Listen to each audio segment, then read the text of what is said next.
Friends of Dominica. With me is my co-host, Justice Dr. Irving Andre, businessman Anderson Jolly, former CSA General Secretary Alvin Thomas, and Miss Marceline Edwards. Good evening to all of you.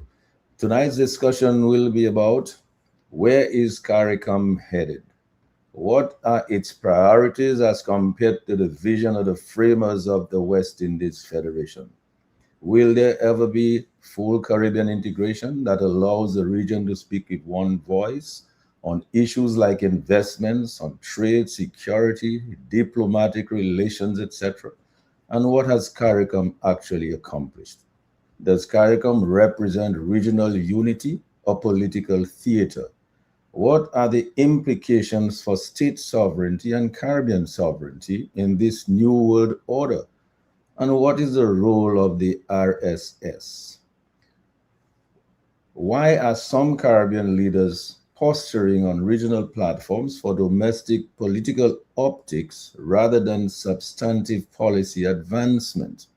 And do national election cycles undermine long-term regional commitments such as food security, removal of inter-regional trade barriers, crime, and border security coordination? We will have some follow-up questions, or if you like, some talking points based on the submissions of our panelists. So we look forward to the contributions of Justice Dr. Irving Andre, former CSA General Secretary Alvin Thomas, businessman Anderson Jolly, and Miss Marceline Edwards, and of course the callers and viewers on the radio, Facebook, and YouTube on that topic.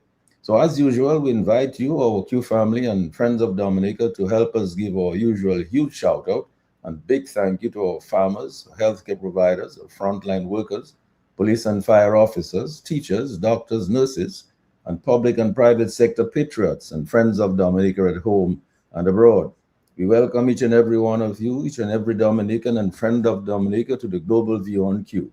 We embrace you wherever you are, in every nook and cranny, in every village, in every community, at home in Dominica, in the region, and globally.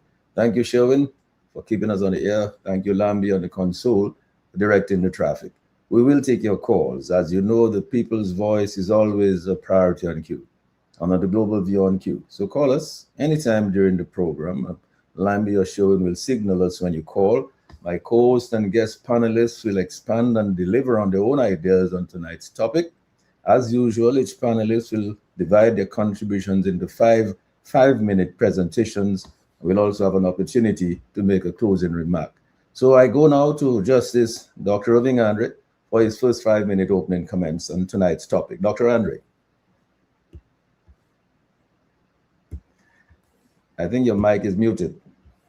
You need to unmute. Yes, let me say good evening to the panelists. It's a pleasure to be with you, distinguished company. Mr. G, for organizing this broadcast, and for your listeners who are hopefully listening to what we have to say, and hopefully they can comment on what we did not say. The whole question of CARICOM has to be placed in a certain historical context. From the 19th century, the British were very much involved in trying to consolidate or reduce its expenses in governing these islands. They came up with various schemes. The whole question of having one entity, political that is, although there was an indigenous movement in the islands to have so-called representative government. Dominica played a great part in that movement, both in 1925 and in 1932. In 1932, there was a famous conference in Dominica attended by the political heavyweights throughout the Eastern Caribbean. However, what they proposed was a limited form of representation, dictated by, for example, a limited number of persons who could participate. They certainly did not advocate for universal adult suffrage. That was to come way into the future on about 1951, when the first election in Dominica on the universal adult suffrage was fought. But in the 50s, there was a significant step forward in terms of unity. That was the West Indies Federation. The West Indies Federation, founded in 1962 after Jamaica said enough is enough, Trinidad followed. Now, the causes of their departure, in my view, continues to haunt the islands like the plague. Jamaica was afraid of being inundated by small islanders.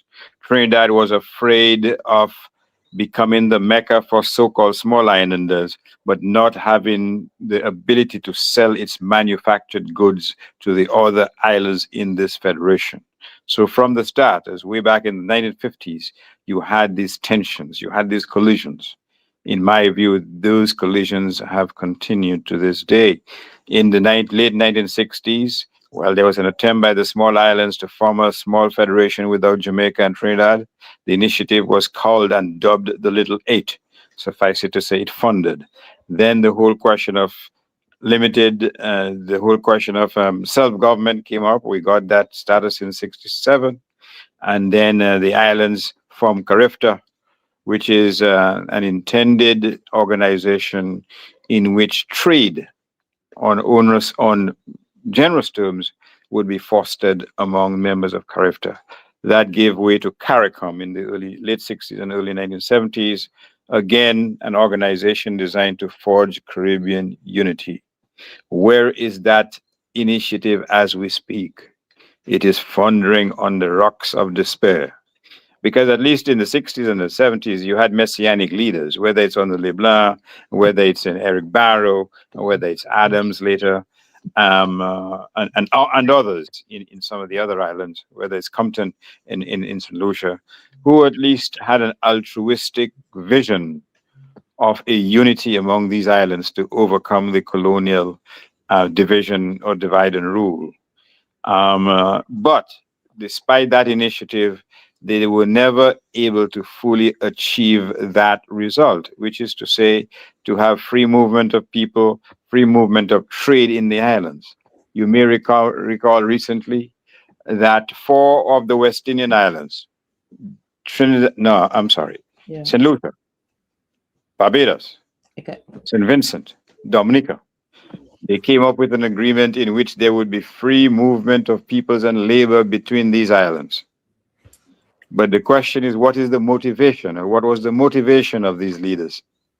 Many will not agree with me, but I suggest to you that the motivation was simple: to prop up the Labour Party administrations on each of these islands, to ensure that during election time you had advisors, specialists, persons moving to the island where there's going to be election to help that incumbent government, the Labour government, win those elections.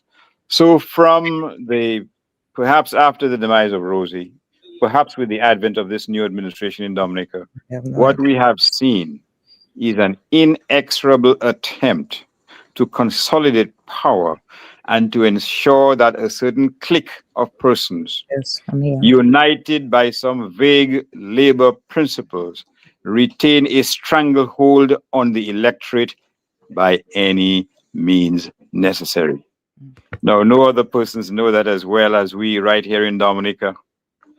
No one understands the quality, or should I say the lack thereof, of political leadership in the islands as we speak.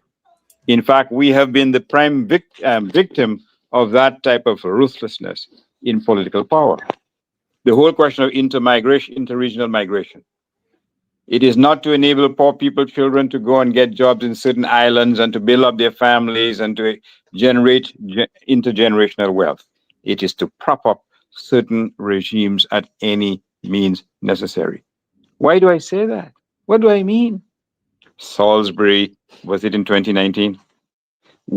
In which other island in the Eastern Caribbean would the mere mortally controlled RSS be sent under the cover of darkness to an island on the eve of a general election and tear gas an entire village associated with the opposition?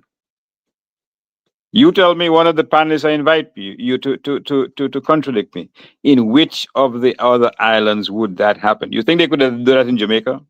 You think they could do that in Guyana? You think they could do that in Trinidad and Tobago, or even Antigua? I have short shirts singing, nobody could run me from the island from where we come from. No, but Dominica has been, quite frankly, the bête noire. You see, the low-hanging fruit in which everything bad about political leadership in the Eastern Caribbean is manifested. What about the assets of the states? These leaders in the Eastern Caribbean during that period from the 60s, the 70s, the 80s, they sought programs and initiatives to improve the standard of living of the majority of their people. What are we doing in Dominica? Selling the soul of the country to save their own skin. Whether it's the sale of passports, whether it's the sale of parrots, whether it's the sale of citizenship, whether it's a destruction of the environment, the justification remains the same. For certain leaders and their cronies, lackeys, apologists, accomplices, to line their political pockets at the expense of their own country. Which leader, whether it's Adams, Barrow, any of those, Compton, LeBlanc, for God's sakes, even John, Edison James, would relegate their citizens to a status of second class in their own island? Which of them? What about accepting third party, how do they call it? Third party immigrants? Third party immigrants. And you know, this is promoted as an act of generosity by our leadership. Ah, that is so nice. The cause for humanity to give these refugees an opportunity to come to Dominica. But no, the justification is the same, to save their own skin, because the Americans have a dossier, should I say a criminal dossier, on many of these Caribbean leaders and their lackeys, I should say. And how better to try to weevil your way into the good books of Trump, the mercurial Trump, by offering and agreeing to accept refugees from God knows where, with what they're going to do unknown, where they're going to live unknown. The justification is simple: to placate the Americans, so the Americans might say, we will not prosecute them, we will give them a break. I think in legal circles, they call that espoir malpapai. So again, the justification is clear. Not national development, not the interests of the people, but their own personal pockets. I've talked about the whole question of citizenship. We've talked and we've witnessed, we've seen in many instances in a very agonizing fashion how foreigners are receiving opportunities to create great wealth in Dominica, while Dominicans who are just as qualified are overlooked. I know why, or one of the possible reasons is why. It would be easier to get these foreigners to pay kickbacks. I'm not talking about crackbacks, to pay kickbacks to the political directorate. Yet again, the country is being sold. Now, should we even talk about the most recent manifestation of electronic manipulation?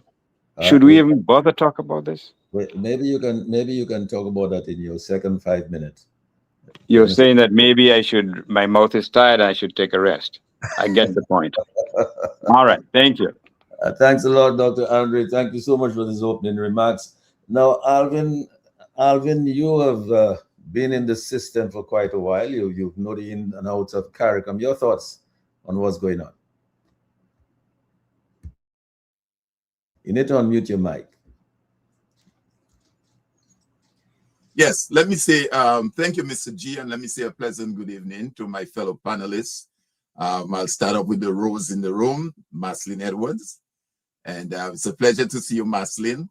I know that is a voice that I've been calling and trying to lend some reason to the conversation. And it's always good when we have a lady, a voice of a woman as part of the conversation. I'm sure you understand what that means, Mr. G. Yeah, I know for sure. But yes, It's a pleasure to be here, and my good friend, Dr. Andre, of course, and Andy Jolly, the man who, as they say, Ipakamete Gloa Bushli, Pudisa ini Pudi.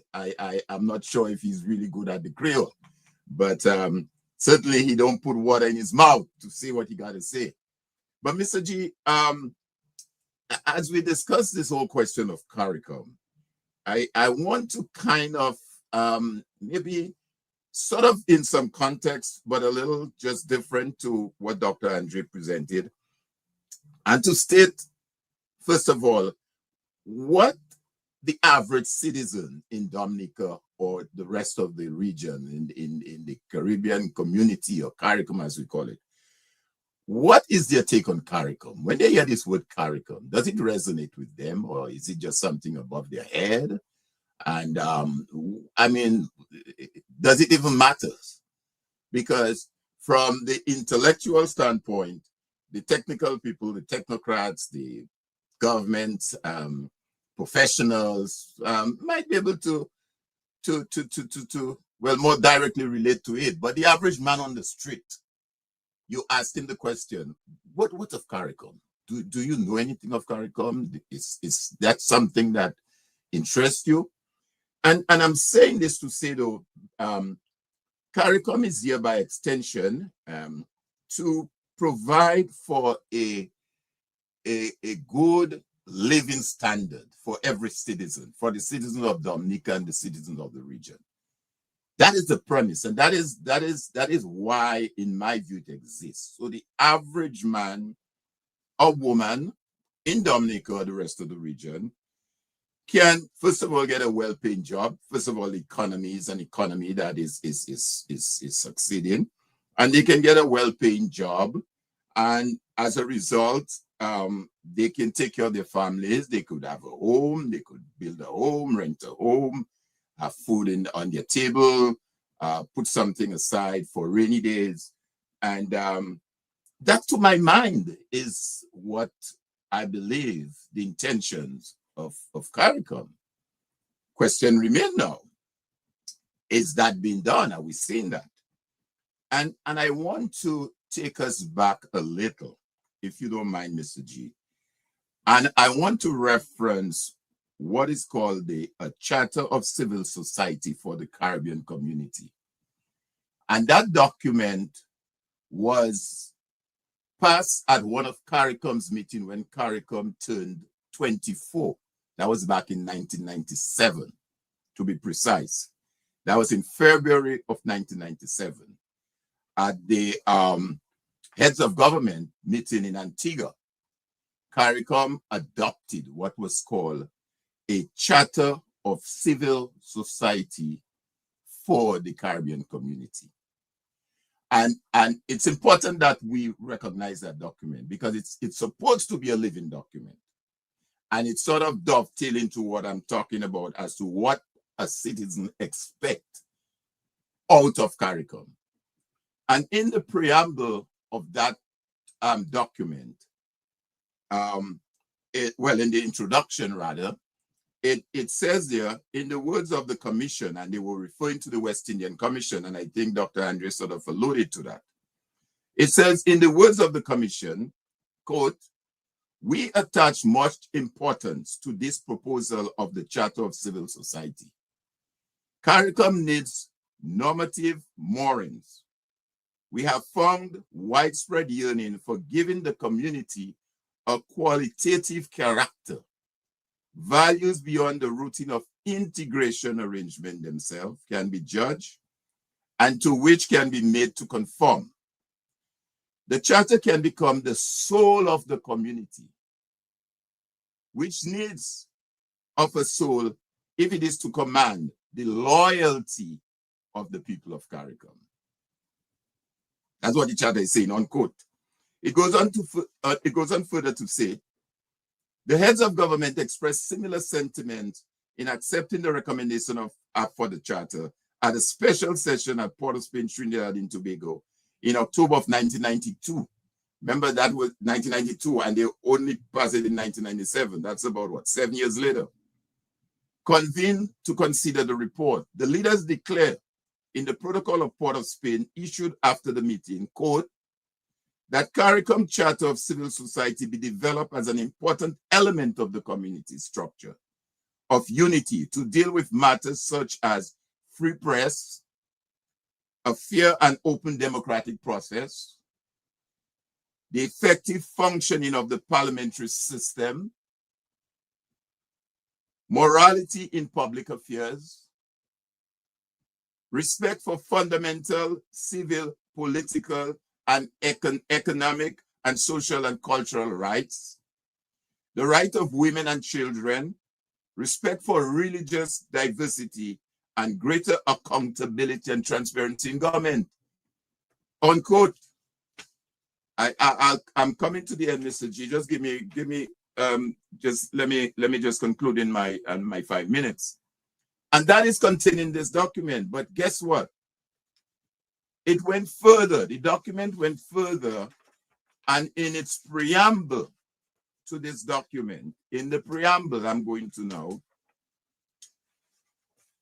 it says there, whereas, and it goes on, whereas we recall, blah, blah, blah, determine, and I'm going to reference 2 areas where it refers to determine to the what. It says determine to promote economic growth and sustainable development through the wise use of the human and natural resources, and also to attain economic and social justice to pursue the goals of health, education, and employment for all. That's in the preamble. And that's in the Charter for Civil Society. And it makes reference also, there are at least, there are some 27 or what? 27 articles in that document, 27 articles. And Article 22 refers to social partners and what is expected of them. Article 24 refers to the awareness and responsibility of the people. And Article 25 refers to reports. Now, the question remains, is that just a document on paper sitting somewhere and nobody knows what's in it, and the people of the region is not even aware of it? It's a question that needs to be heard. But I will dig a little further into some other aspect of it. But in closing, let me just say, as we are having that conversation right now on Global View, the Middle East is on fire. War has broken out. Israel did the first strike, and America supported Israel. So now there's a war between America, Israel, and Iran. A real war is going on as we speak. A real war. And the question remains, coming out of that meeting that just took place in St. Kitts, the question remains, what kind of impact is that going to have on us in the community in CARICOM? And I will finally conclude by saying that given the fact that Dominica, more than 50% of our food bill is dependent on America. That's where we get our food from. I'll share some information later on that. The implications can be very serious, not just for Dominica, but for the rest of the region.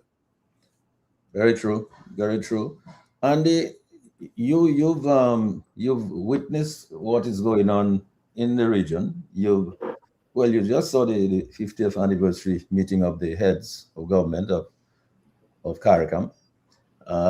Whatever the outcome was, I mean, I don't think there's too much of high significance in whatever came out of it. I mean, there wasn't any major headline, except, of course, the Prime Minister of Trinidad. I think her speech stood out to me among all the others.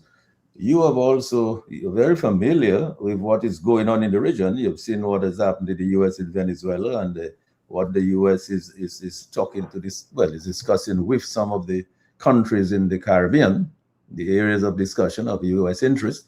What do you make of all of this at this time? Well, it's very... Of course, I mean, let me just remind you, too, Go ahead. He's also talking about Cuba in the midst of all that. Well, good evening to everybody out there. Always a pleasure to join your show. Um, I'll get straight to the point because, again, I'm more on the business side of it. I'm really not on the diplomatic side. And for those of y'all who don't know, some people might say, well, why are you so interested in the money? Well, I was trained by an uncle of mine who's from Dominica. One of the things that he taught me, no matter which color you are, no matter which flag you support, the only color that matters to everybody is green. We have to go make some green. And really and truly, we need to start looking for our own economic prosperity. So I'll start off with Venezuela first, because Venezuela was a play to ensure that Cuba got out of the way, also China got out of the way.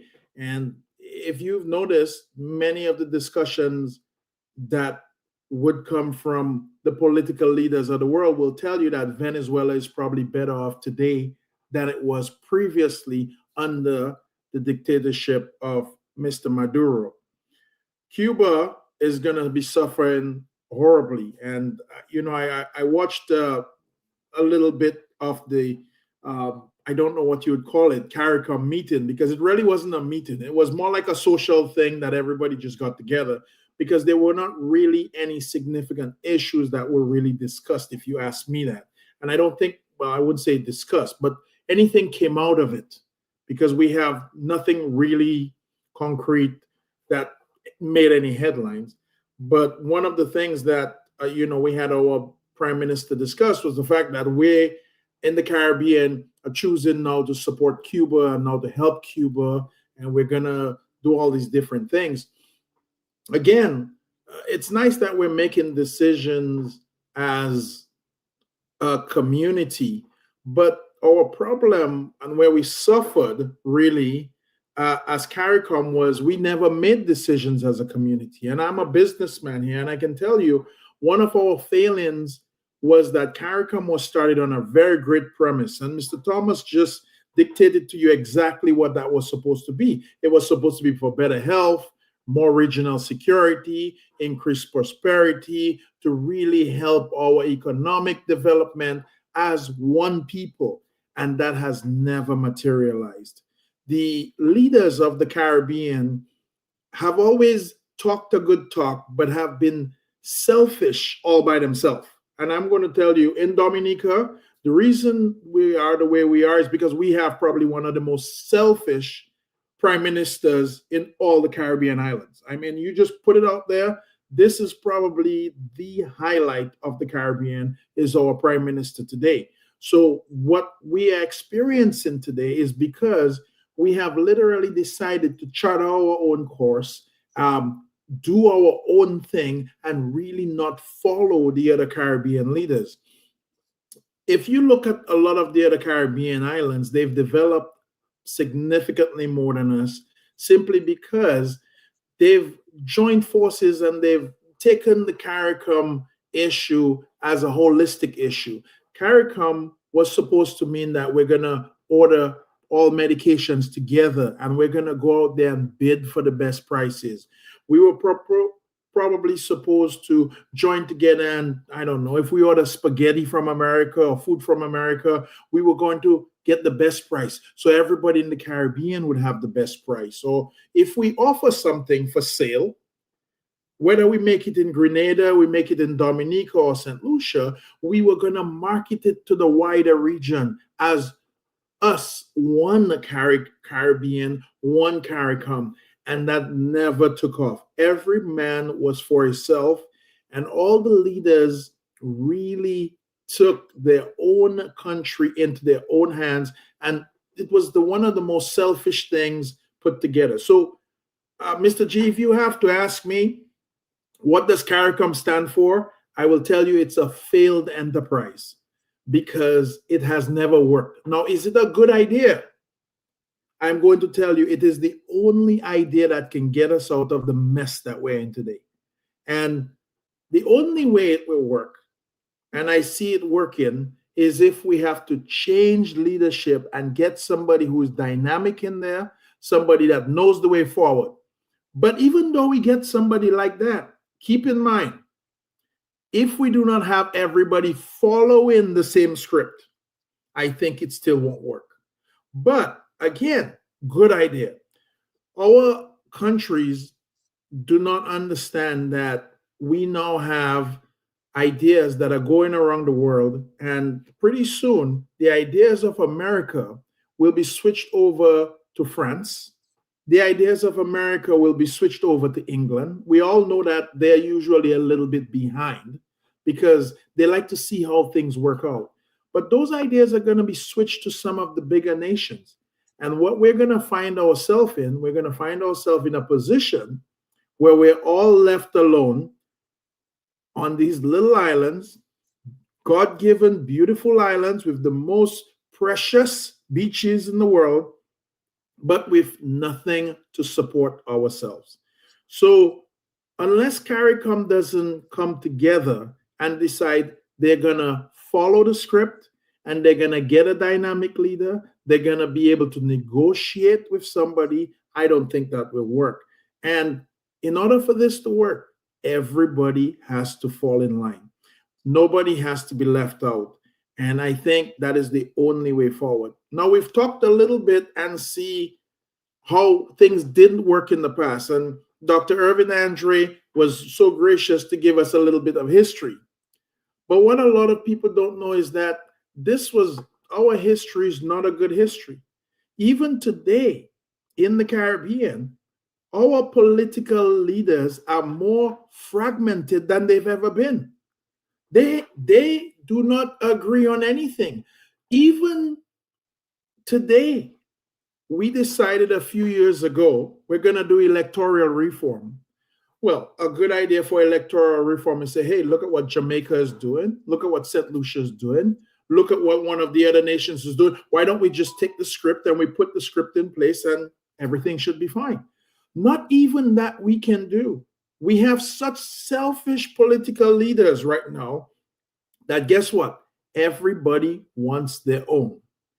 And CARICOM will never, ever work as long as everybody gets their own.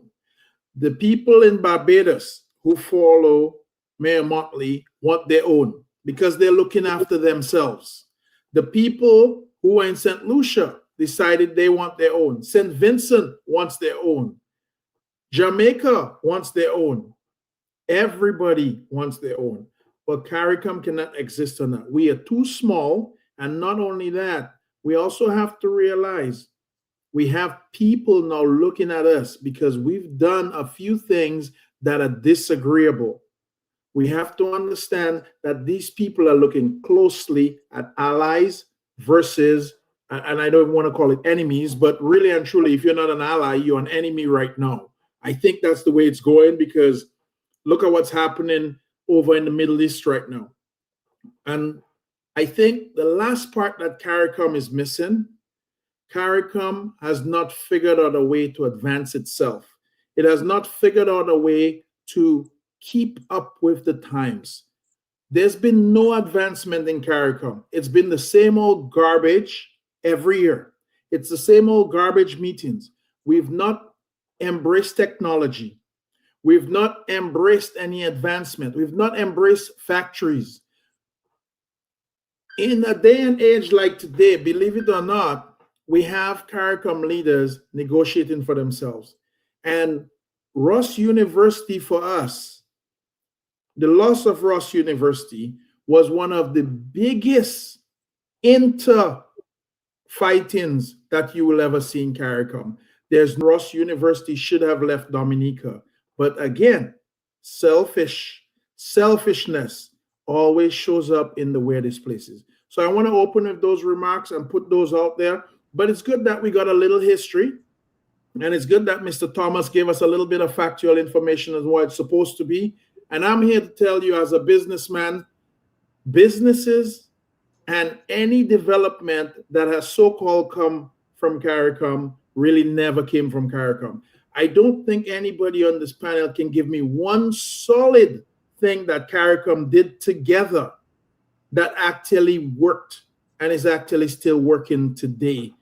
Not even the tariffs at the customs right now are similar for all the islands. Dominica has some of the highest tariffs compared to St. Kitts, compared to St. Lucia. Believe it or not, even though we're supposed to be using the same tariff book, our tariff and our cost are even different. So how are we expected to be all the same people trying to get ahead on the same bus? There's no way it's possible. So I want to open with those remarks, and I can add more a little bit later. Thank you, Mr. G. Yeah, thank you, Andy, for these opening remarks. When we come back to you, I want you to sort of elaborate on, give your thoughts on this tug of war in the Caribbean with the U.S. intervention in Venezuela, with Trinidad posturing and taking the side of the U.S. in terms of the problems that Trinidad has suffered with Venezuela and Venezuela's problems with Guyana as well. And of course, Kamala Prasad has been looking after the interests of her country. So we'll talk to us a little bit more about that when we come to you the second round. But Marcelin, let me come to you now for your opening remarks. You need to unmute your mic.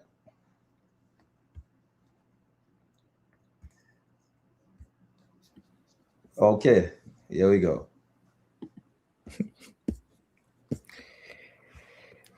Well, good evening, Mr. Gregor, Justice Andre, Andy, Alvin, and Dominicans and non-Dominicans alike listening at home and abroad. I am glad to be here as the only woman on this male-dominated panel. I don't possess any testosterone as the stalwarts on this Global View program tonight, but I promise to deliver in my own Marcelin Edwards style. First of all, let me say thank you for inviting me on this program tonight.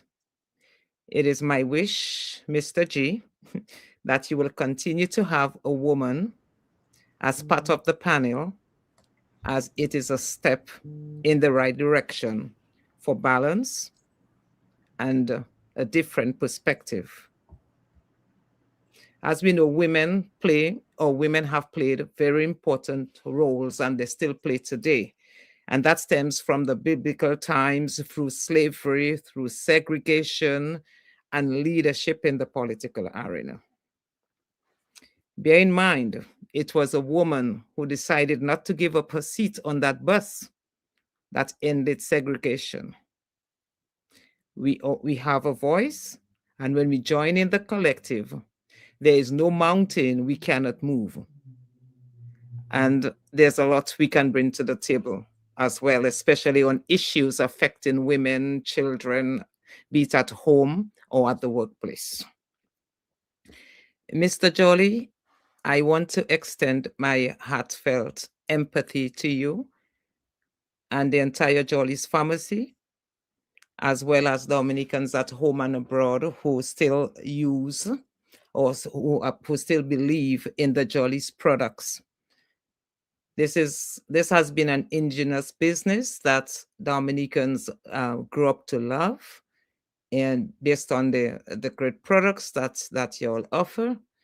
So I know it's a loss. Likewise, the other businesses that have suffered loss as well, I sympathize with them. I know it's not an easy time, especially in that type of economy.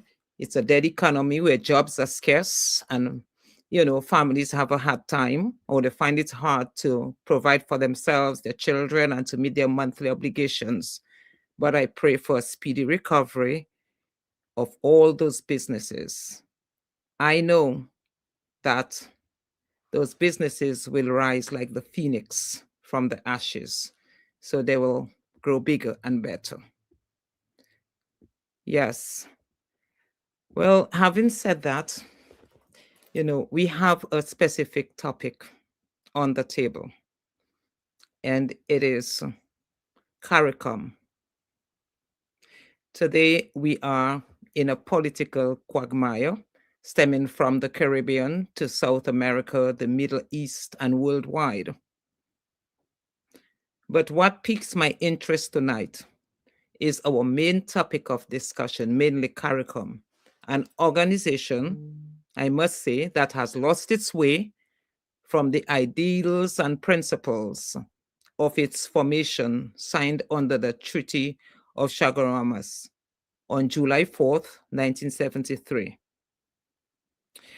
Justin Andre gave the history of CARICOM, which is supposed to be a noble organization, the voice of reason and democracy to chart the Caribbean islands in the right direction as one Caribbean people and to strengthen our presence as a bloc internationally.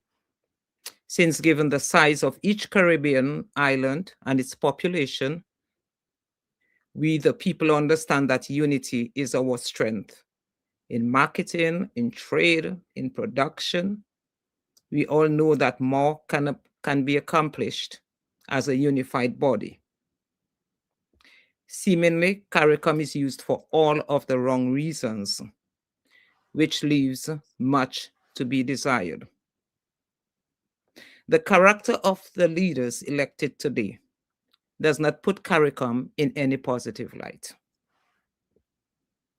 Give me one reason Ross University is sitting in Barbados, growing the Bajan economy, while Dominica's economy has hit rock bottom. We are at rock bottom. The people who invested in the Portsmouth area, those investments are left standing like white elephants. They were left with the bank to pay and no real income, no investment. I don't believe what passes for CARICOM today is what the noble leaders who were, Prime Minister Errol Barrow, Forbes Burnham, Michael Manley, and Dr. Eric Williams, the founding fathers of CARICOM, envisioned for the Caribbean people. I refer to the recently concluded CARICOM meeting held in St. Kitts and the stinging rebuke by the Trinidad and Tobago Prime Minister Kamla Persad-Bissessar of the CARICOM leaders and how CARICOM functions. What was known to be once a noble organization seems to be the organization to protect only the leaders in government and not a representing body for all Caribbean people, including opposition parties. And according to Bissessar, she accused them of election meddling and kidnapping, where the plane of the RSS was used in the kidnapping of a Trinidad and Tobago citizen. Mark you, 2 other kidnappers were present at that meeting. I wish to remind the audience of Mayhol Choksi and the leaders who were involved and the foiled attempts to illegally plane the man to India. Given what Bissessar said, maybe they should have used the RSS plane.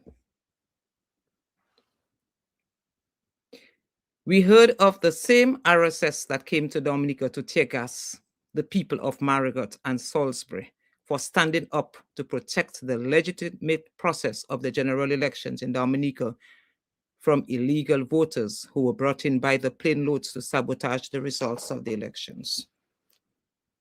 The same plane used in the kidnapping of the Trinidadian men. When CARICOM leaders are accused of kidnapping and narco-terrorism, drug trafficking, then you wonder, where did we go wrong? Bissessar said that it seems to be a good old boys club. And this is something that we have reiterated for years. And we have heard all sorts of criticisms describing her statement as reckless. They described her as a betrayal of Caribbean political values. They even referred to her a drunk. But whether you like her or not, whether we support her geopolitics or not, whether we support the stance she has taken for her country with Trump and Rubio, what I am most certain is she has filled the red chalices with a good hangover. A good hangover of the stated facts that sent the culprits scurrying to their holes with no public response for the media.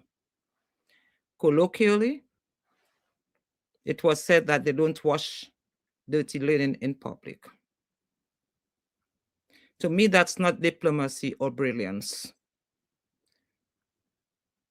To me, that was, they did not have the response for such public humiliation in exposing a crime of that nature and CARICOM's aiding and abetting. A question was asked whether there will ever be Caribbean integration that allows the region to speak with one voice. I ask, wasn't that what the framers of CARICOM were trying to accomplish?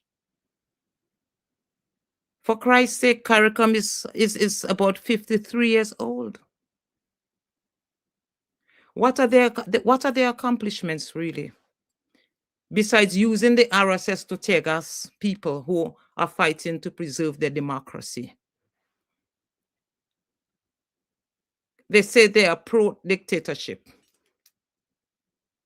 or pro-democracy, to be correct, while they use their power to assist the suppression of people who are under tyranny of 25 and 30 years government. How can they say they love democracy when they openly support illegitimate leaders they know for a fact did not win the elections, like in the case of Maduro? CARICOM, through their support for Maduro, supported the incarceration of all the political prisoners in Venezuela who were released after Maduro was taken into custody by the US military. CARICOM has supported the misery of the Dominican people under the quasi-dictatorship of Roosevelt Skerrit. That cannot be a CARICOM of regional unity. Such actions cannot promote a peaceful region when they have only openly displayed war on CARICOM citizens, on Caribbean citizens.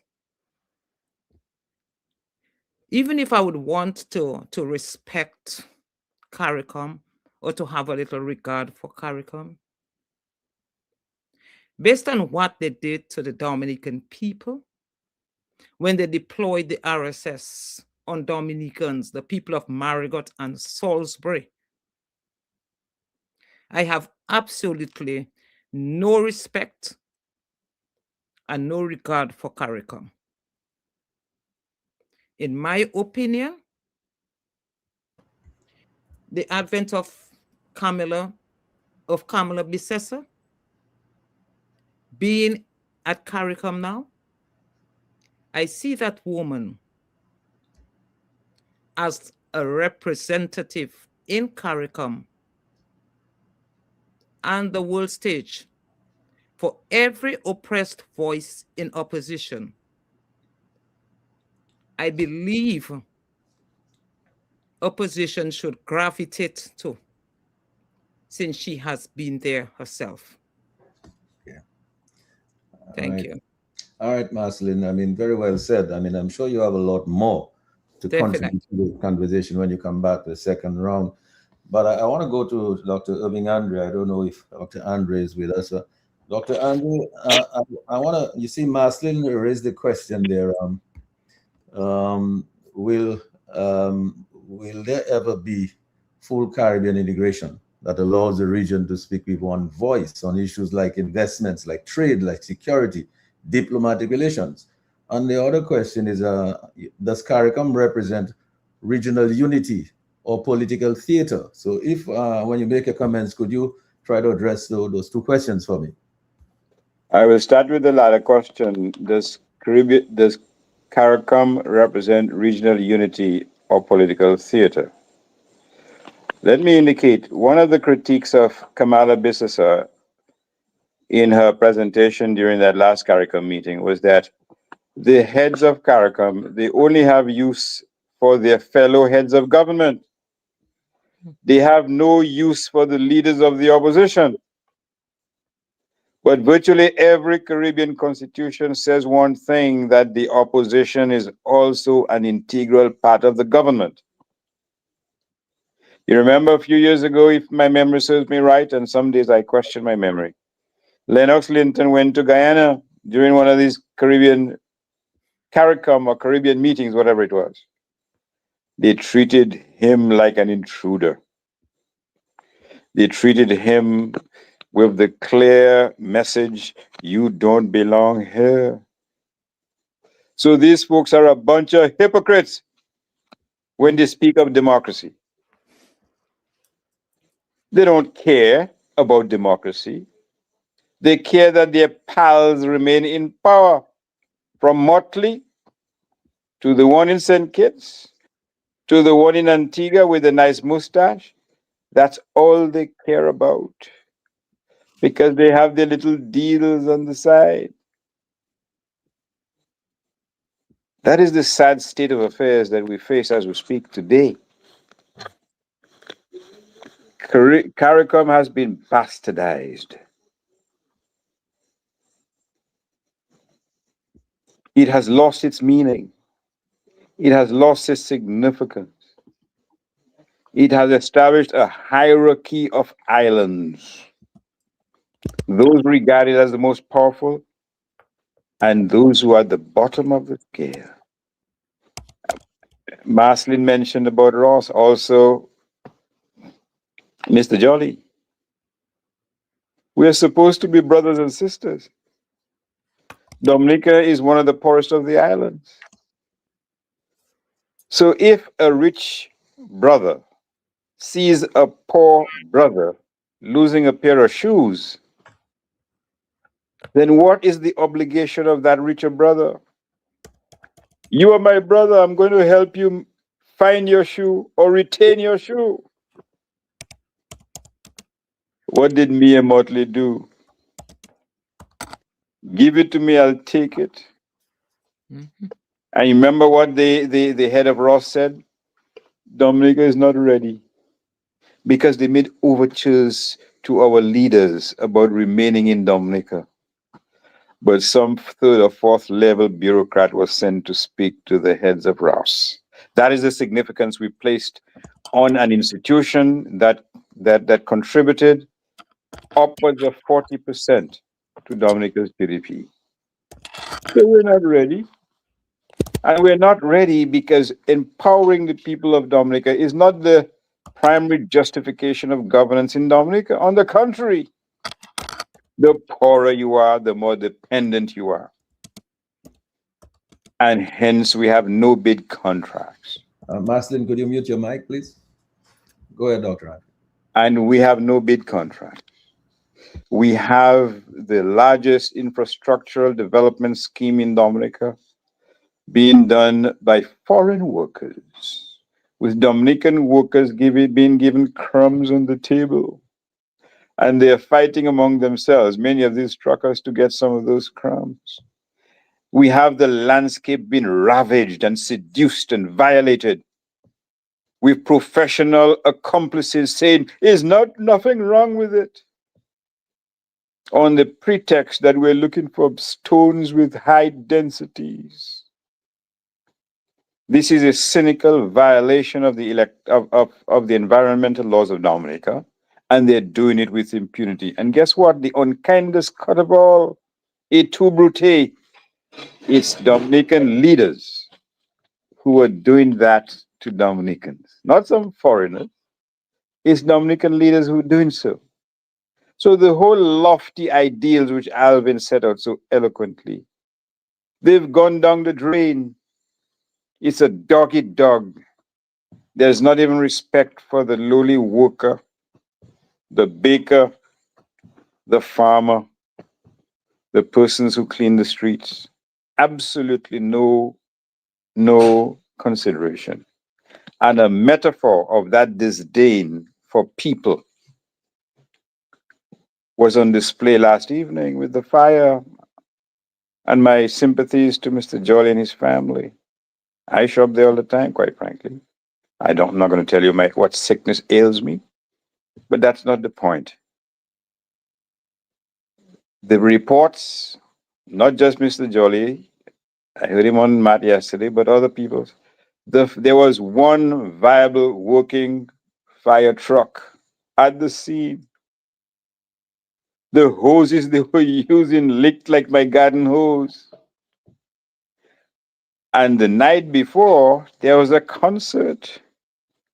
The Dominican government spent hundreds of thousands of dollars on who? Dominican artists? But no, foreign artists. One of whom from Nigeria is a Dominican ambassador. So you see where Dominica's money is going to? Foreigners. Whether to sing God Save the Queen, well, I'm sorry, Lord, how great thou art, or whatever it is. Whether to perform in other avenues, the World Creole Festival, while Dominican artists are relegated to the background, quite frankly. The money, the wealth of the island is being frittered away and being given to foreigners who have absolutely no link, no interest in Dominica, quite frankly. The large majority of the people who hold Dominican passports through purchase, they haven't set a foot in Dominica. They don't intend to set a foot in Dominica. And quite frankly, the only regret they now have is that the United States, the United Kingdom, Europe to a significant degree is essentially shut to them, despite the fact that they spend so much money on buying Dominican passports. What is CARICOM saying about these things, Mr. G, or your panelists? Have you heard a word about concern? You heard Ralph Gonsalves, another Labour Party crony, talking about the opposition in St. Vincent, why they support the CBI program or why they want to be involved. But our Prime Minister is right under his very nose. He knows what happens in Dominica. He knows where the financial bodies are buried. Did he utter a single word expressing concern about the rampant sale of Dominican passports to Tom, to Dick, and to Harry? Not a single word. Because they operate as if it's a consigliere, or whatever the word is. And that is what is dooming Dominica. That is what is crippling Dominica. Because the ethos, the principles and morals espoused by those, the originators of CARICOM, have all been frittered away, have been wasted, and a new theology based on fill your pocket is what has taken root in the islands. You just have to dig closely and you will see the evidence of precisely that in any of the islands, whether it's in Antigua, whether it's in St. Lucia, and God forbid, don't even go looking in Dominica because the evidence is all there. From the House of Dark Secrets to a hotel where the base floor is occupied by Tululu crabs swinging, singing, swimming merrily around. A boondoggle, pure waste of money. Derelict hotels being built, and the occupancy rate is 10%, and I am being generous. In most hotels, of the new hotels, not the established ones. That is the state of affairs that are being perpetrated in Dominica today. What about the whole question of crime, which Ms. Bissessar was so concerned about? And she has a right to, at least she's protecting her people. What protection has been afforded to the Dominican people? Do you even want to talk about law enforcement? Do you even want to talk about the types of crimes that are prosecuted and the types of crimes that are ignored? Do you even want to talk about unsolved crimes? Do you even want to talk about the unequal enforcement of law in Dominica? And we prayed about unity. I think the most recent iteration of the Prime Minister's speech I heard today, courtesy of Matt, there were gospels of unity being preached. Unity? You are sticking it to the opposition. You are victimizing them. You are vilifying them. You are vandalizing them. And you're talking about unity? Empty slogans, Mr. G. It's a shame. It's a crying shame. And Dominicans on the ground deserve more than this. Thank you. Yeah, thank you, Dr. Andre, for bringing up these comments. I'm sure that we will, in fact, discuss the CBI a little bit more as we go along tonight. But I wanted to, just before I go to Alvin, I know Alvin has a lot to add to what he had said previously. I wanted to just go over to Lambi and ask Lambi to give the numbers out to the listening public so that they could to call in and make a contribution to the conversation tonight. So Lambi, could you please give out the numbers? I don't know whether the phones are working. No, I know that there was an issue with the phones earlier, but give out the numbers anyway. Okay, the numbers are as follow: 449-3095, 449-3096, 449-3097, 616-4257. Those are local numbers. The international or the overseas number is 305-432-9624. Let me run those one more time. 449-309-59697, 616-4257, 305-432-9624. Stand by. We already have a call on the line. Caller, please go ahead. Yes, gentlemen and the lady, I can understand how Dominicans are sitting there and allowing parents to brutalize them like that. I was in the fire services. I left the fire services in 1974. I graduated, and now in 2026, and you tell me that's the condition of the fire department. You have enough money, as the gentleman just said, to bring to those so-called singing gospel songs, and you cannot buy new fire trucks. It's unbelievable. You have money for the police to have all modern equipment, all submachine guns, all kind of guns. You have money for tear gas, and you cannot have the money for the fire department. But that is not new, you know. That's how the government of Dominica has always used, especially the Labour government. They never took care of the fire services. They treated us like nothing, and they always took care of the so-called police, who does nothing but to brutalize the people of Dominica. They talk about democracy. Dominica is not a democratic country. Dominica is a socialist country, communist country, run by a parasite they call Roosevelt Skerrit, and a bunch of idiots supporting him. Thank you, gentlemen. Thanks a lot. Lambi, you want to take another call, or should we go on? Okay, so let's go on. Alvin, yes. Let me go over to you. I mean, this article surfaced that, and Lambi, you want to take a call? Caller, please go ahead. Yes, Lambi. Good evening to you, Sheridan, the panel, and most importantly, let me say to the lady on the table with all the gentlemen. Guys, you know, I've been listening from when it started, and I would like to really put a piece in what I've heard all night long. Dr. Andre, your lyrical content is impeccable. My brother, you know how to put things in perspective, and you did it good.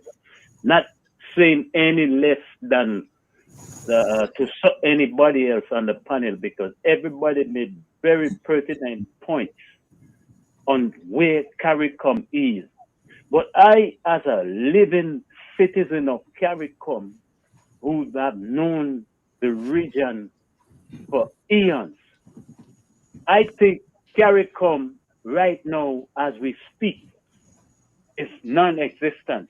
If we expecting anything from CARICOM, you're gonna get more of what has gone on for the last 50 years, if you ask me.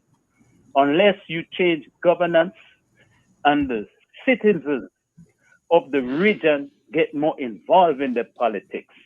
Now, last month you had a election took place in Barbados, and the numbers show you where the people are right now.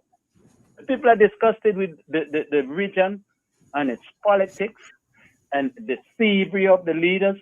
Excuse me, Mr. G, I must say something. There are some things that sometimes I refrain from saying on the radio because sometimes I like to throw in some liquor street language. And scumbag is one of the words sometimes that comes to mind when I hear the discussion on the radio discussing people that we think are of high repute, like i.e. Prime Minister. Because today, the people who are in the region who call themselves leaders, Prime Minister, and the likes, and Attorney General, and what you call the Security Minister Officer, these people are not deserving of such title. When we give them that title, you give them a title because a certain caliber and a certain character hold that word to a much higher status than what I see in the region today. And they made a point that CARICOM was supposed to be a regional organization that looks out for the people regionally, no matter where we sit in that archipelago, but everybody fighting for themselves. And Mr. J, unless the people in the region rise, the stealing, the corruption, and always the devastation of the people's resources, i.e. Dave Wash and the likes. You know, as we speak right now, they're tearing down 2 mountains to build an airport that will say they give an estimate of 1.5 billion, and I continuously say that airport will cost any bit of 2-3 billion. Now, we had some results came back from a soil a geologist testing the soil, and he confirmed that there is copper, like it was tested back in the 70s or sometime around there when the Australian company was trying to get some mining done in Dominica, and people fought against it.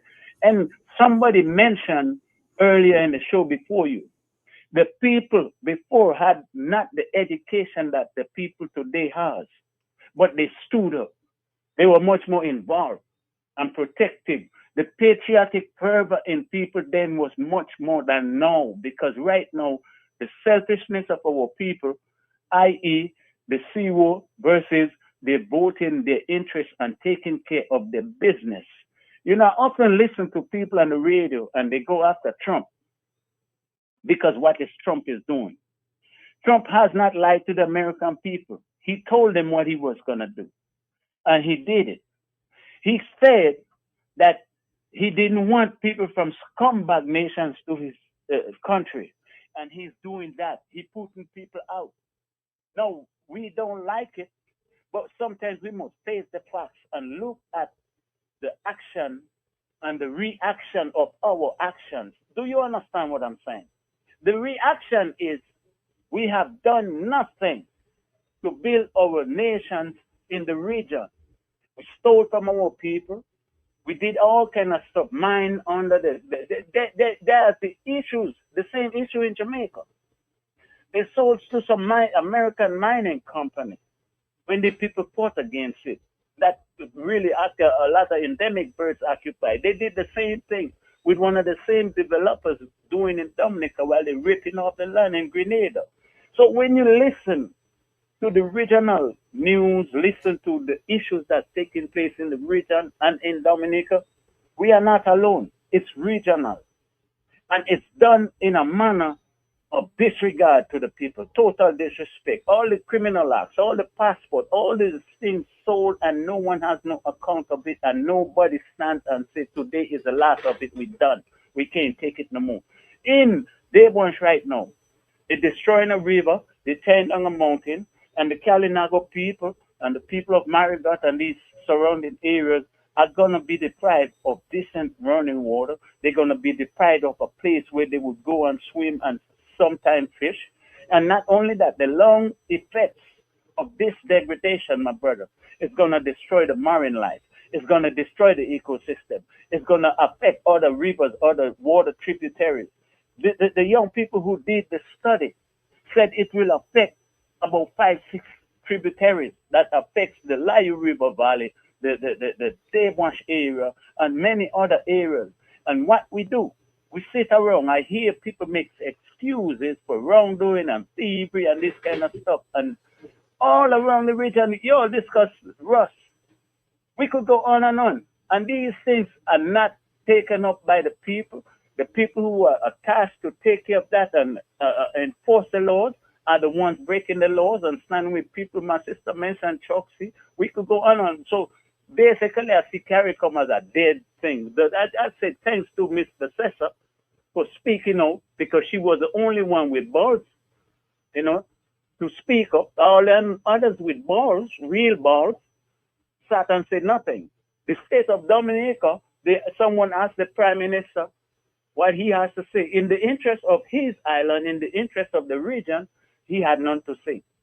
Such disgraceful manner, man. Look, Mr. T, I'm listening. Thanks for the show tonight. I've always listened. Thank you. Yeah, and thanks a lot for your contribution here tonight. Lambi, you got any other calls, or should we go on? Okay, so Alvin, let me just go to you, and but just let me just point to your attention. There's two sort of headline stories that came out. One is the St. Kitts situation, where the CBI program seemed to be collapsing, and the revenue moved from 500 million to 150 million. That is from 26% of GDP to 5% of GDP. So that's in St. Kitts. Obviously, the US is talking to some of these islands, and it's talking to Dominica.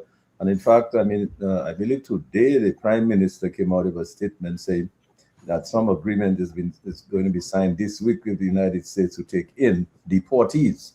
So your thoughts on some of that as you make your entry? Yeah. Hold on one second. Let me call Lambi. Caller in there. Please go ahead, caller. Yes, good evening to the panelists. Good evening to Mr. G. Very interesting program. I'm listening, and it's very, very interesting. And I'm happy that the panelists have brought out many things that CARICOM is supposed to have been looking after in terms of its interest of its people. Rather, I believe it has become more of a government heads of discussion among themselves and what best suits them to see how they can advance themselves, not the people. Case in point, for a very long time, CARICOM has been promoting democracy, free movement of people. And obviously, I've not heard one of the purposes of the organization is to actually preserve democracy. But what I'm finding over the years, many of the countries in CARICOM, they have established, all of the countries have established diplomatic relations with Cuba, for instance.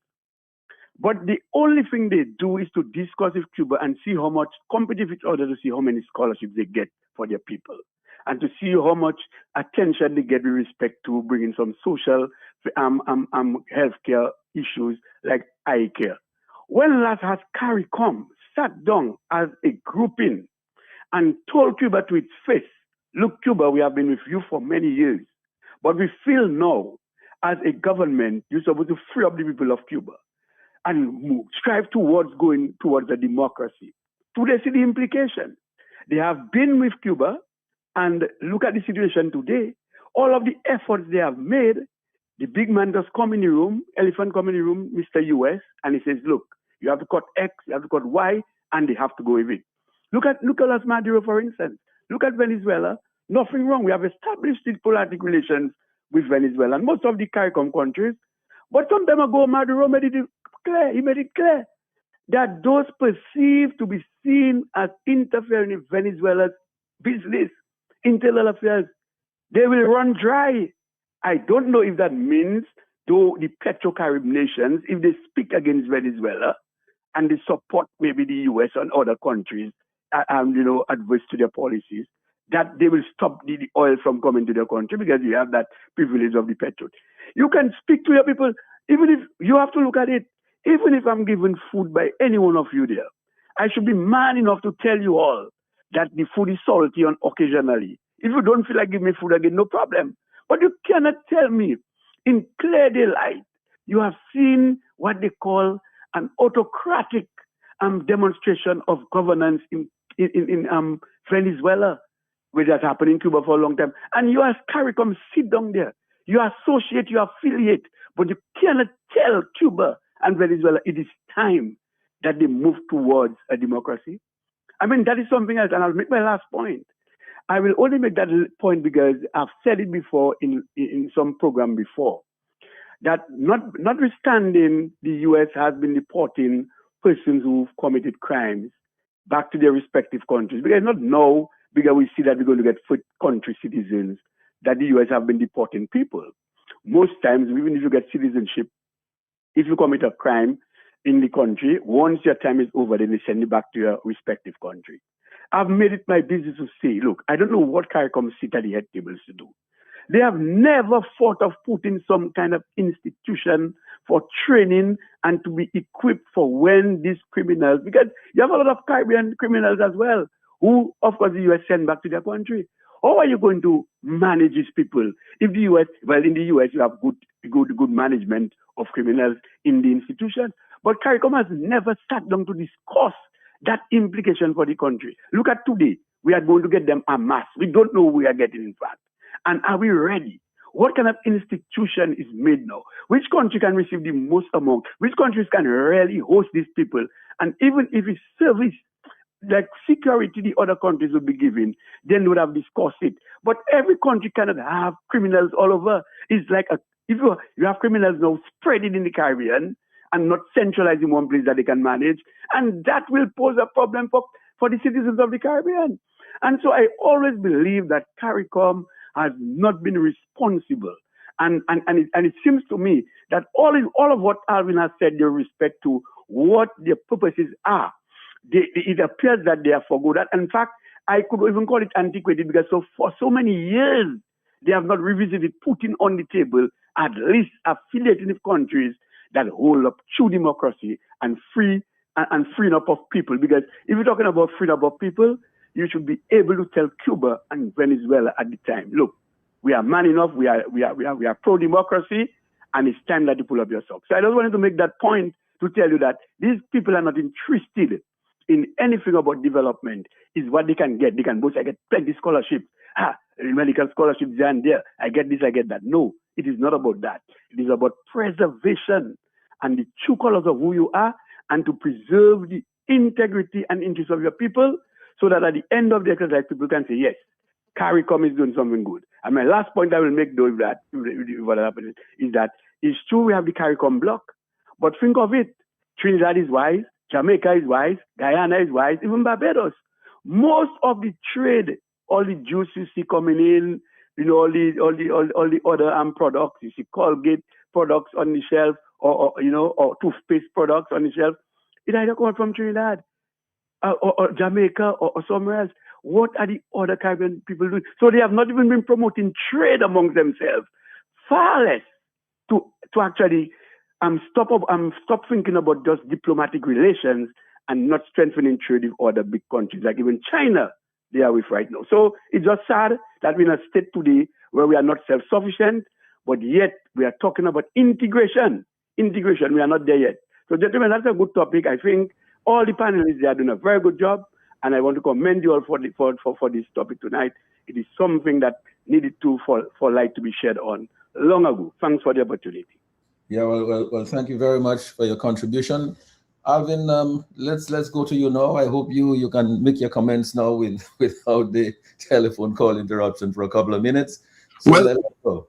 Yeah, thank you, Mr. G. Well, it's good to get the callers to call in and chime in. And I Yes, think that of course. is Yes. of the Welcome, exercise as welcome well. the It's call. not just us, but we want That's to right. hear what the people out there are saying too. So we welcome that. That's But right. before I make my comments, though, I too want to lend my voice to Andy and express my, you know, my what should I say? I don't want to say condolences because it's death. I don't see it as a death, but I want to share my, you know, my concerns and best wishes to him. By the way, Andy, in case you don't know, my wife worked with your dad many months away in the 70s, 80s as a pharmacy trainee when your dad at the time was dispensary. And my wife always talk about your dad. So we go back way, way back. And I know your mom very well, good friend. So I just want to extend, and we know the support that Jolly has provided to my alma mater, St. Mary's Academy. Orin is a strong youth. Both of you are SMA alumni, and Orin is a strong, strong supporter of his school, St. Mary's, to the extent that you all have adopted our lab at SMA as the Elwin Jolly Lab. So I really want to extend, and like Maslin said, I think good things will come out of it. And so I just wanted to plug that in. But Mr. G, let me make a few points there, because I've heard a lot, and all what my fellow panelists have said, I subscribe to. 99.9% of it. You know, in teaching as a tutor, you always have to leave a little extra. You can't give them 100. I never give 100. So I'll say 99.9.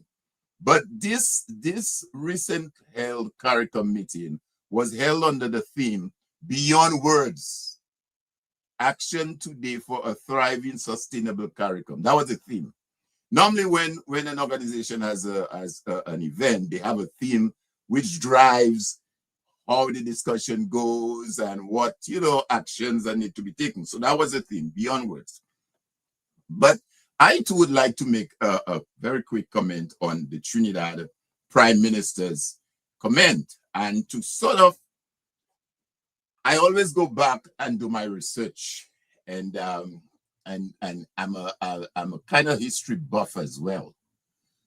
And let me remind the listeners and the rest of my panelists here that back in 1987, at the 8th meeting of the Conference of Heads of Government, held in Castries, St. Lucia, June 29 to July 3rd, 1987. In 1987, CARICOM focused heavily on strengthening regional integration and overcoming sluggish implementation of previous agreement, particularly through the 8th meeting of the Conference of the Heads of Government in Castries, St. Lucia, June 27 to July 3, 1987. A key position adopted at this meeting was to actively engage with political actors, including ruling parties, and by extension, the broader political spectrum, to ensure the ratification and implementation of regional decisions. You hear what was done? Key aspect of the 1987 position: strengthening integration. Heads of government agreed to prioritize the implementation of the Treaty of Chaguaramas and to foster stronger economic integration and functional cooperation. The Castries Initiative, as it was called, at this 1987 meeting, the Prime Minister of Barbados presented a concept to establish, the Prime Minister of Barbados, that was it. I'm sure Mia Motley, if she does the history, she'll go back. To establish a representative body that would involve the people of the region through their chosen representatives, including opposition parties. In the regional development process, later evolving into the Assembly of Caribbean Community Parliamentarians. Political consensus. The 1987 session was notable as it was the first time since 1974 that all member states were presented by their heads of government, signaling a renewed top-level commitment to overcoming political bottleneck. This era marked a shift towards involving a wider range of political stakeholders ruling and opposition parties in the integration process. A move later formalized, you hear the word? Formalized in the 1990s through the establishment of the Assembly of CARICOM Community Parliamentarians, which grew from discussion initiated in 1987.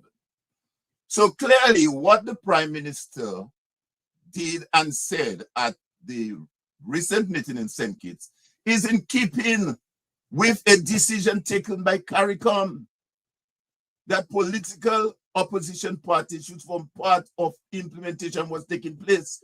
So she was right when she asked the question.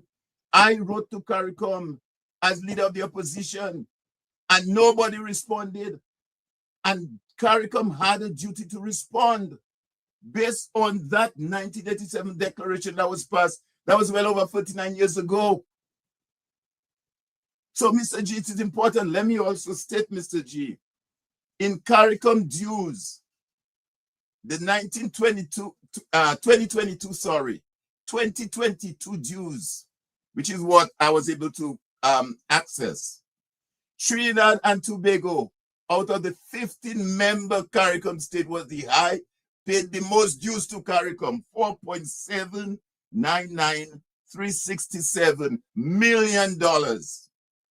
CARICOM paid almost $4.8 million. That was CARICOM's contribution. In Trinidad's contribution. Trinidad contribution. Dominica contribution was a mere $151,639. They were right above Montserrat, which contributed $17,275. So like the Prime Minister said, who vexed loss? Because not only she's speaking the truth based on the declaration, but she's paying dues into CARICOM to keep it functional and to do the things that CARICOM was meant and supposed to do. Let me go one further. In 2008, at the Conference of Heads of Government of Caribbean Community held on the 1st to the 4th of July in Antigua, CARICOM took a position at which our Prime Minister Roosevelt Skerrit was in attendance. And heads of government reviewed the situation in Zimbabwe. That was in Africa, all the way in Africa. Zimbabwe elections. The Caribbean community, CARICOM, has followed with great concerns the general election in Zimbabwe and the subsequent presidential runoff of 27th June. The Caribbean community condemns this unacceptable trampling of the democratic and electoral process in Zimbabwe, held in circumstances which made free and fair ballot impossible. These elections are totally devoid of legitimacy as they did not reflect the will of the people of Zimbabwe. Bear in mind, the Prime Minister Roosevelt Skerrit was at that meeting. It was held in Antigua. While acknowledging the complexity and sensitivity of the situation in Zimbabwe, the Caribbean community, steeped as it is in the democratic process, calls on the Southern African Development Community, SADC, and the African Union, AU, to use their best efforts to find a negotiated outcome to this flawed election in order to avoid a further deepening of the social, economic, and political crisis for the people of Zimbabwe and its harmful effect on the neighboring state, unquote. That was CARICOM issuing that. In 2020, we had elections in Guyana. And there is a report that appeared in the wiredjamaica.com on the results of the election. And the caption is, Guyana's bloated electoral list undermines democracy. CARICOM, OAS, and the Commonwealth must act. And here's what he said. In that, Ralph Gonsalve, who is no longer there, and I'll get to that in a minute, Her successor as CARICOM chairman, and she was taking over, he was taking over from, I think, Mia. Chairman Ralph Gonsalves took even a more aggressive stand, even going as far as telling the then president, David Granger, to take his licks like a man and leave power. One of the key recommendations made by the CARICOM appointed RECON team, so they had a CARICOM appointed RECON team, was that as a minimum requirement, Guyana should ensure a total re-registration of all voters, describing it as a minimum condition for electoral reform. Naturally, as the arbiter of the disputed 2020 election, one would have expected CARICOM to follow on its own recommendation. However, instead of ensuring implementation, CARICOM has remained silent. Many of the leaders and the individuals in the region who were very vocal in 2020 in defense of democracy have since disappeared from the conversation. I just referred to you back then. They call out Zimbabwe. Right here in our region, nobody said anything. We saw what happened in Venezuela, and CARICOM was also quiet. Let me just point out, ironically, as we know, had Ralph Gonsalves gotten elected at the last election, he would have been the longest serving member of CARICOM, with 25 years being there. He's no longer there. The next longest serving member in CARICOM is Prime Minister Roosevelt Skerrit. 22 years. He got in there in January of 2004. Followed by Gaston Browne, who got in there in 2014 with 12 years. Followed by Andrew Holness, he did 10 years, and Mia Motley, who got in there in 2018, May of 2018, 8 years. So in that 15-member CARICOM that you have, four out of the 15, headed by Prime Minister Roosevelt Skerrit, have been sitting there for the longest time. All the other heads of government have less than 6 years, 6 years and less, 5. Grenada, St. Vincent, what have you, 5, 6 years, less. Roosevelt Skerrit is the Grand Lord in CARICOM with 22 years in there. And we saw when Venezuela had some serious irregularities with their elections. He was the first member of CARICOM to congratulate Maduro and telling people to stay out of interference and election interference. So I'm saying all of this to say, Mr. G, that is why we are where we are today. And the people are right. And it's fair to see CARICOM the way it is. Let me just conclude. You ask about the CBI. There are 5 members of CARICOM. Out of the 15-member CARICOM, there are 5 members who currently have, I'm not sure if it is how active it is, but currently have CBI programs. Grenada, St. Kitts, Antigua, Dominica, St. Lucia. Out of the 15. 5. At no time during the February meeting was CBI ever even mentioned, far less to discuss it. And we saw what is happening to members, countries of CARICOM as it relates to CBI. Dominica being a perfect example. We now have visas restriction. We have all kinds of restriction. And guess what? The two, I'm trying not to use any bad word on your program, Mr. G, but the 2 most questionable prime ministers, that of Dominica and Antigua, has the most restriction. Right now, you can only get 3 months, 1 and 3. No multiple 10-year, 5-year, that's gone. And on top of that, you still have to come up with a bond. Okay? CBI was never mentioned. Let's talk about the CS, what they call it, CSME. That was mentioned in PASA. No mention was made of food security. No mention was made of food security in the region.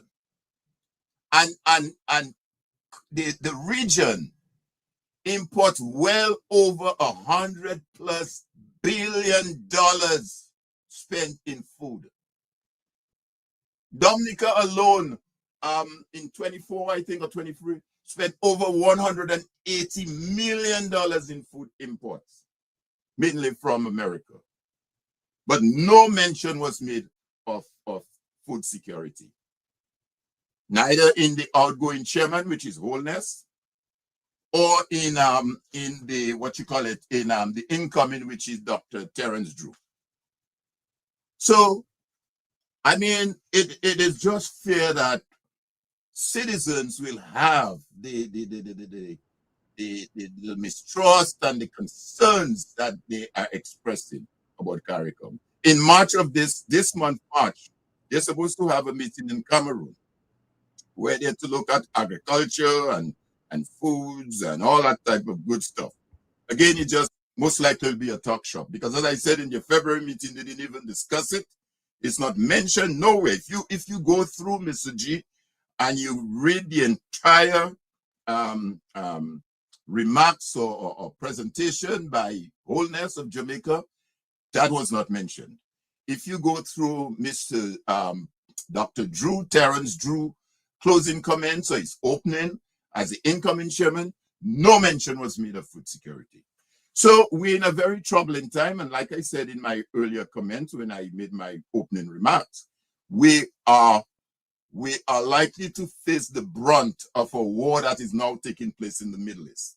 And the fact that we are importing most of our foods from the United States, God alone knows what's going to happen a couple months from now when oil prices go up.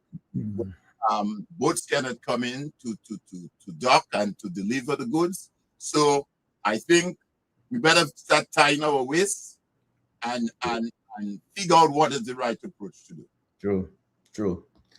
Now, Alvin and Andy, you know, it's instructive that Alvin mentioned the situation in Zimbabwe and CARICOM position there in terms of the free and fair election.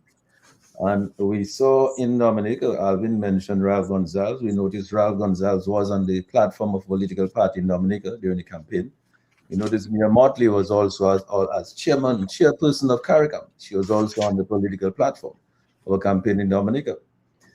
And you know, it is really instructive that our prime minister was the first prime minister of the OECS to encourage all the other OECS countries to join ALBA. And then, of course, he was the first to congratulate Venezuela on its elections. And he really said that outsiders should not interfere in the internal affairs of the country.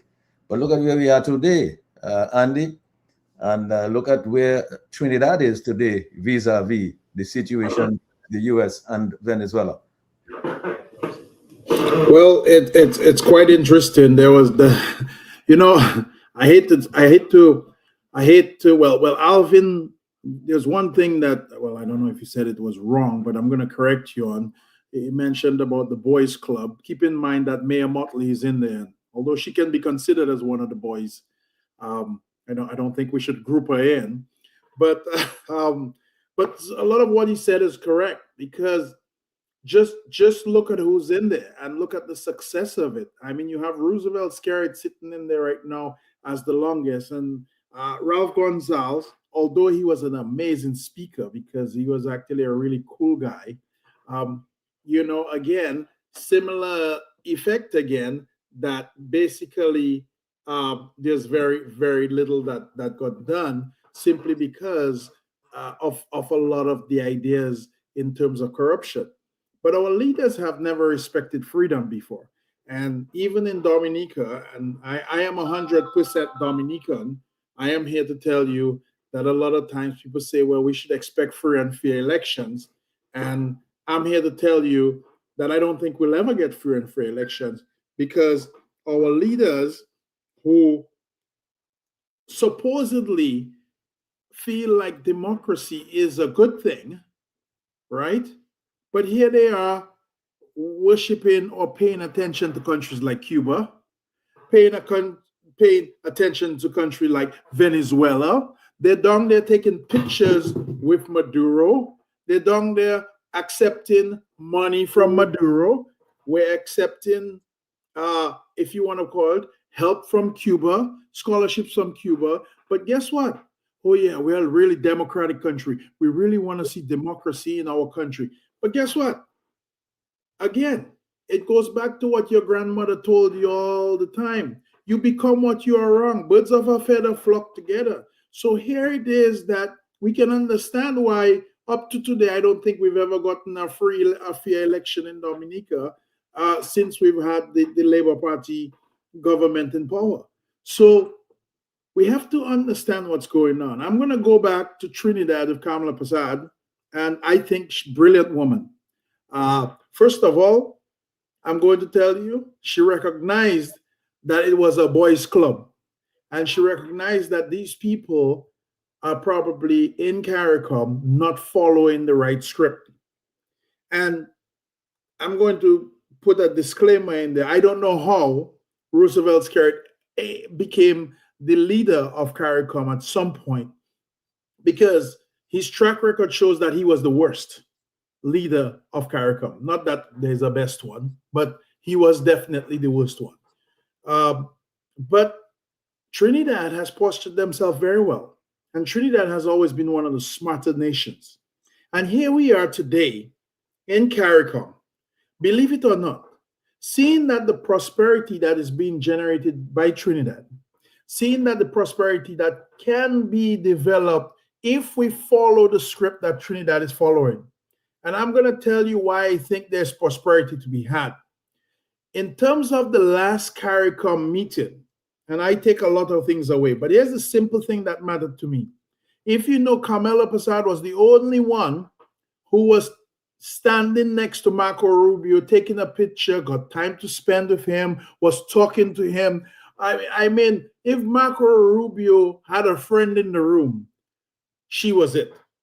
None of the other politicians got that kind of notoriety. So here it is that we can see exactly what the way is. But instead of following Trinidad in, and instead of saying, boy, Trinidad might have a point there, let us follow the money. Instead, we criticize her and say she might be a drunk. She don't know what she's talking about. We criticize. And Dominicans are standing for that. Because why? Because when Mr. Roosevelt Skerrit goes out there, apparently, in addition to all the so-called offices that he holds in Dominica, he's also a PRO as well. So Dominicans are being represented as the people who are not following Trinidad. Dominicans are represented as the other people out there who don't know and have lost their way. But I think, again, we have to take a hard look at this. Mr. Roosevelt Skerrit has been compromised.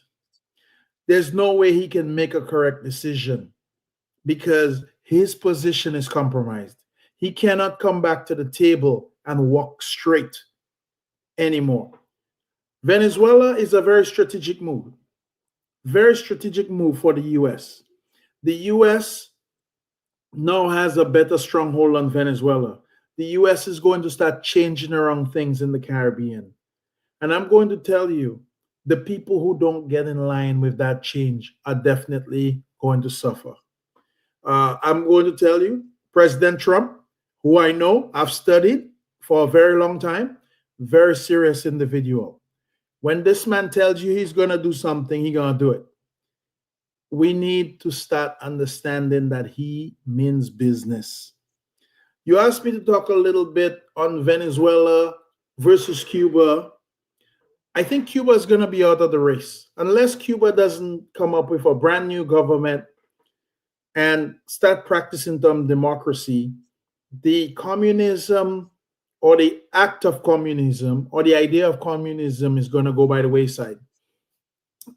As we can see, Many people are watching Cuba right now, and it was a shame to see Mr. Roosevelt Skerritt on the TV monitors the other day say that we are going to help Cuba. Dominica is in no position to help anybody. We can barely help ourselves. So the idea that we are going to take our money, our time, and we're going to focus on trying to get Cuba out of the mess that they're in is crazy. I mean, if we do not have our prime minister check himself out, the next Cuba will be Dominica very soon. We need to understand, stay away from these types of situations. We're barking up the wrong tree. A couple of days ago, it was so amazing. I sat in my bedroom, and we knew an attack was, imminent on Iran. And they asked them, they talked to them, they threw out an olive branch. President Trump said, look, man, we've leaned over backwards to try to get you guys to the table. Just come over here and sign this document. If you sign this document, we could have peace in the region. Everybody would be happy. They did everything they possibly could. And I remember just sitting there watching, saying, this is not going good. And the next day, they killed over 40. That's a 40 for most people who don't know. 40 of 49, the leaders. 49. Is it still counting? Yes, still counting. 49 leaders in Iran. Because guess what? The guys didn't come to the table, and they didn't listen, and they didn't understand. And there was no way that we could achieve peace. So we need to understand that peace is imminent in the region, and what they want is a society that is understandable, that is fair, and that is equal for all people. And if you noticed in Iran, something strange, very strange happened, which I thought was the most craziest thing in the world. The one guy who got left alive, who was the president, is in charge. He says, we're going to retaliate. And I was like, this is not smart. And this is the same thing that I see our President Roosevelt doing. He's literally saying, we're not going to listen to Kamala Passad. We're not going to listen to Trinidad. We're not going to follow with the U.S. script.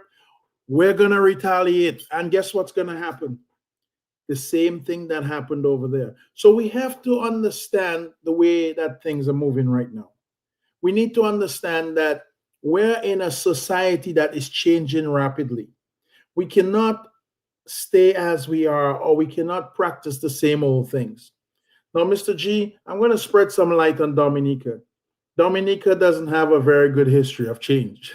So I'm going to localize things along to us. If you notice, well, our roads haven't changed in probably, I think I'm going to say 40 years, because I've been around for 50. And when I was 10 years old, I was still kind of running on the same road.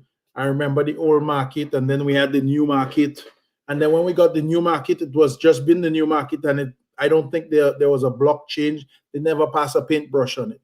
So Dominica is not one that has developed and changed. But a lot of that has to do with the political leaders that we have in place today. And I think we made a very, very wrong move. We chose the wrong people to lead us. And the people that are leading us right now are leading us right over the cliff. I hate to say it. And a lot of people say, well, Andy, why give such a dim view? Dominica will do all right. We'll survive, and God will take care of us and all that. But I hate to tell you, I think the leaders are going in the wrong direction. Now, we may survive, and we may do okay, but we won't do great.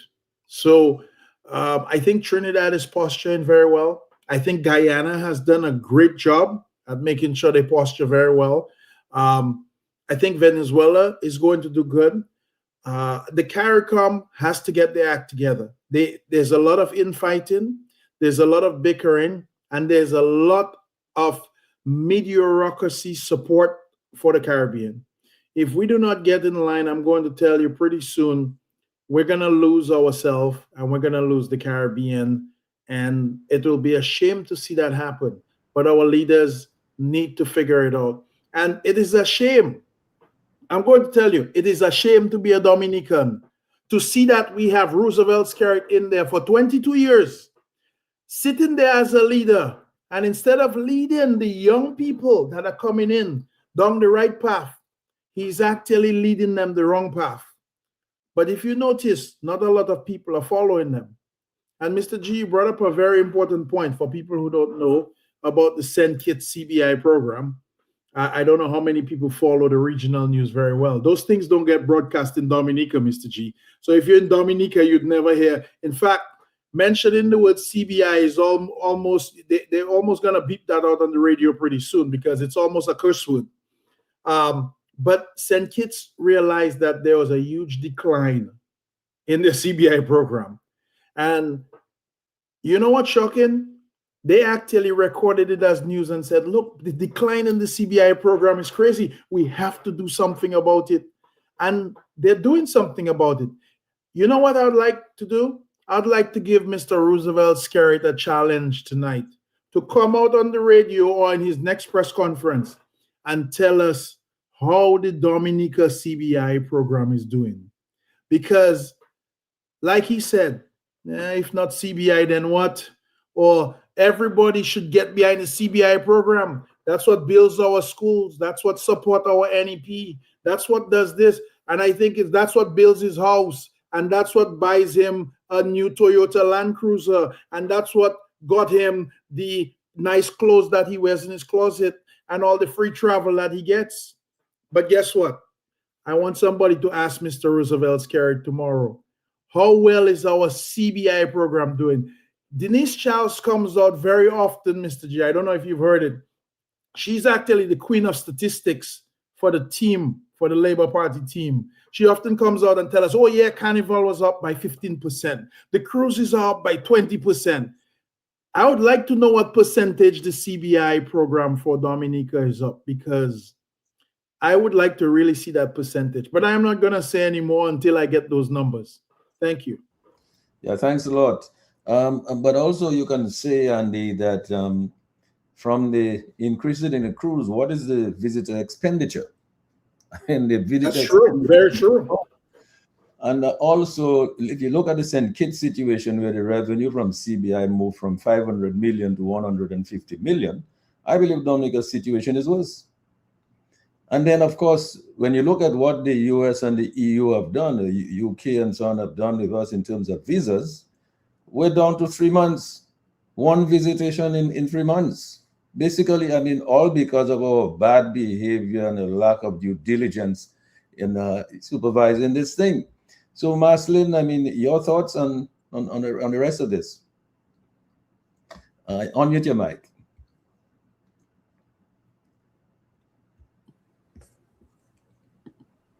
Yes, thank you.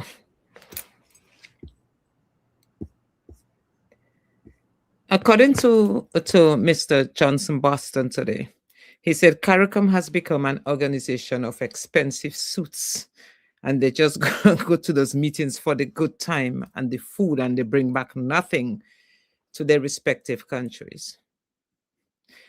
That is quite an interesting description of CARICOM.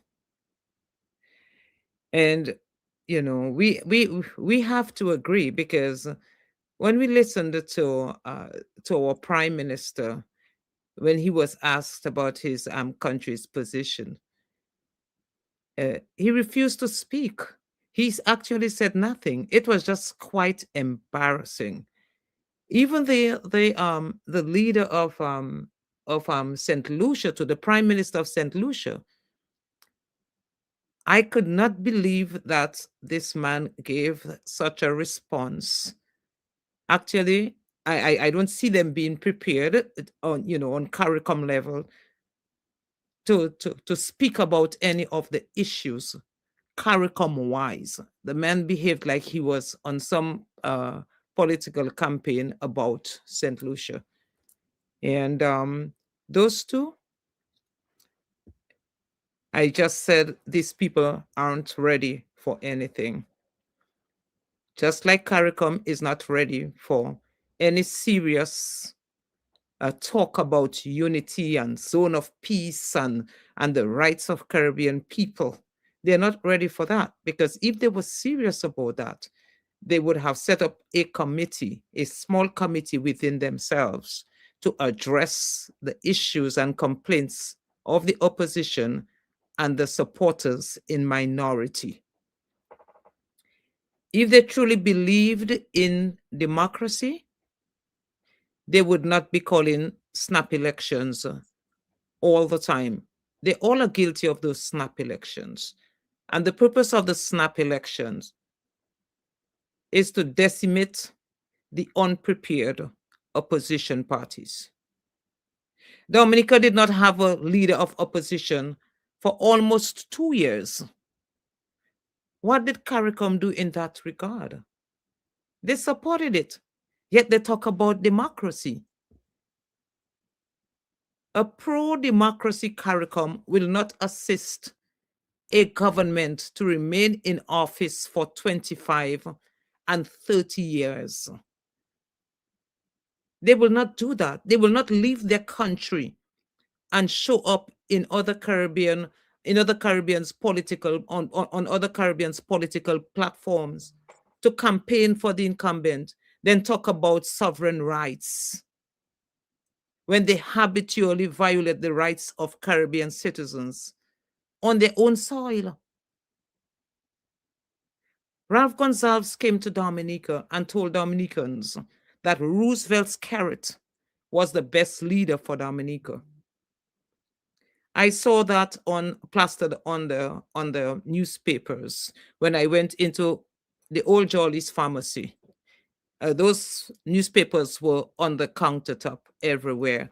And I looked at that, and that was written all over. Ralph's big belly taking up half of the newspaper. He said Roosevelt's carrot was the best leader for Dominica. But what he should have known is that he was done, and that Dr. Friday was the good leader for St. Vincent. How many of the Caribbean islands, as we're talking about, we're on the topic of democracy and CARICOM and where they stand. How many of the Caribbean islands in CARICOM are part of ALBA? Is ALBA pro-democracy? Isn't ALBA anti-America? Was that part of the reasons Skerry did not want American interest in Dominica? Hence the reason Ross was kicked out? Or was it the Chinese who gave him that ultimatum? When they attend those ALBA meetings, what do they really discuss? I would like to know what they really discuss at those meetings. And I'm wondering, is that where Skerrit developed the appetite to brutalize Dominicans and crack down on dissent, just like Maduro in Venezuela? Well, we are seeing now that the US has taken a stance under Donald Trump, or led by Donald Trump, on existing dictatorships. And based on what is happening around the world, I think Dominicans or Dominican people should rise up in protest action, where Roosevelt Skerrit and Rayburn Blackmore will be tempted to send out their bloodhounds on the people. I believe that will spark the interest of the US. I believe it is the right time, because I think the Caribbean is at a tipping point right now. And when those opportunities are presented to us, we have to make use of those opportunities. Dominica did not benefit for the many years this man is at the helm of the country. I looked at the fire in Roseau, and it was just a hopeless situation to watch the fire overwhelm the city. Give me one reason based on where Jolly's pharmacy and the businesses are located. Give me one reason it took the fire truck half an hour to get there.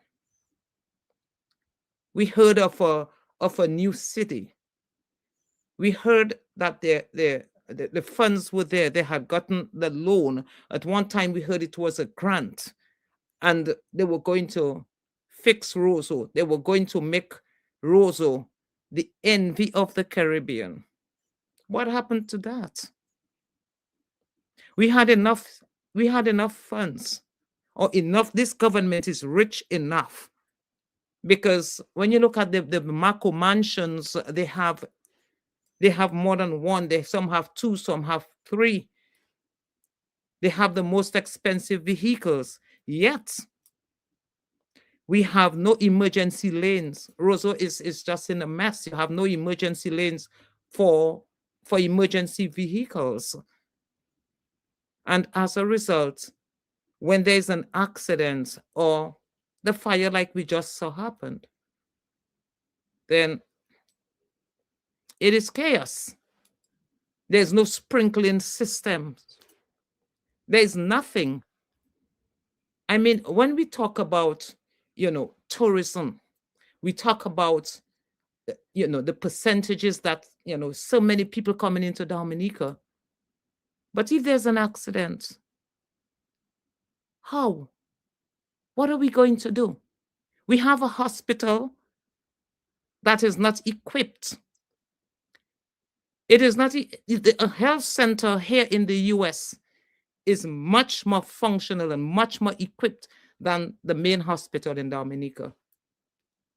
But while we are appealing to tourism, we are appealing to people who come from countries where they have the best healthcare, they have the best hospitals, they have several hospitals within the radius of 10 minutes.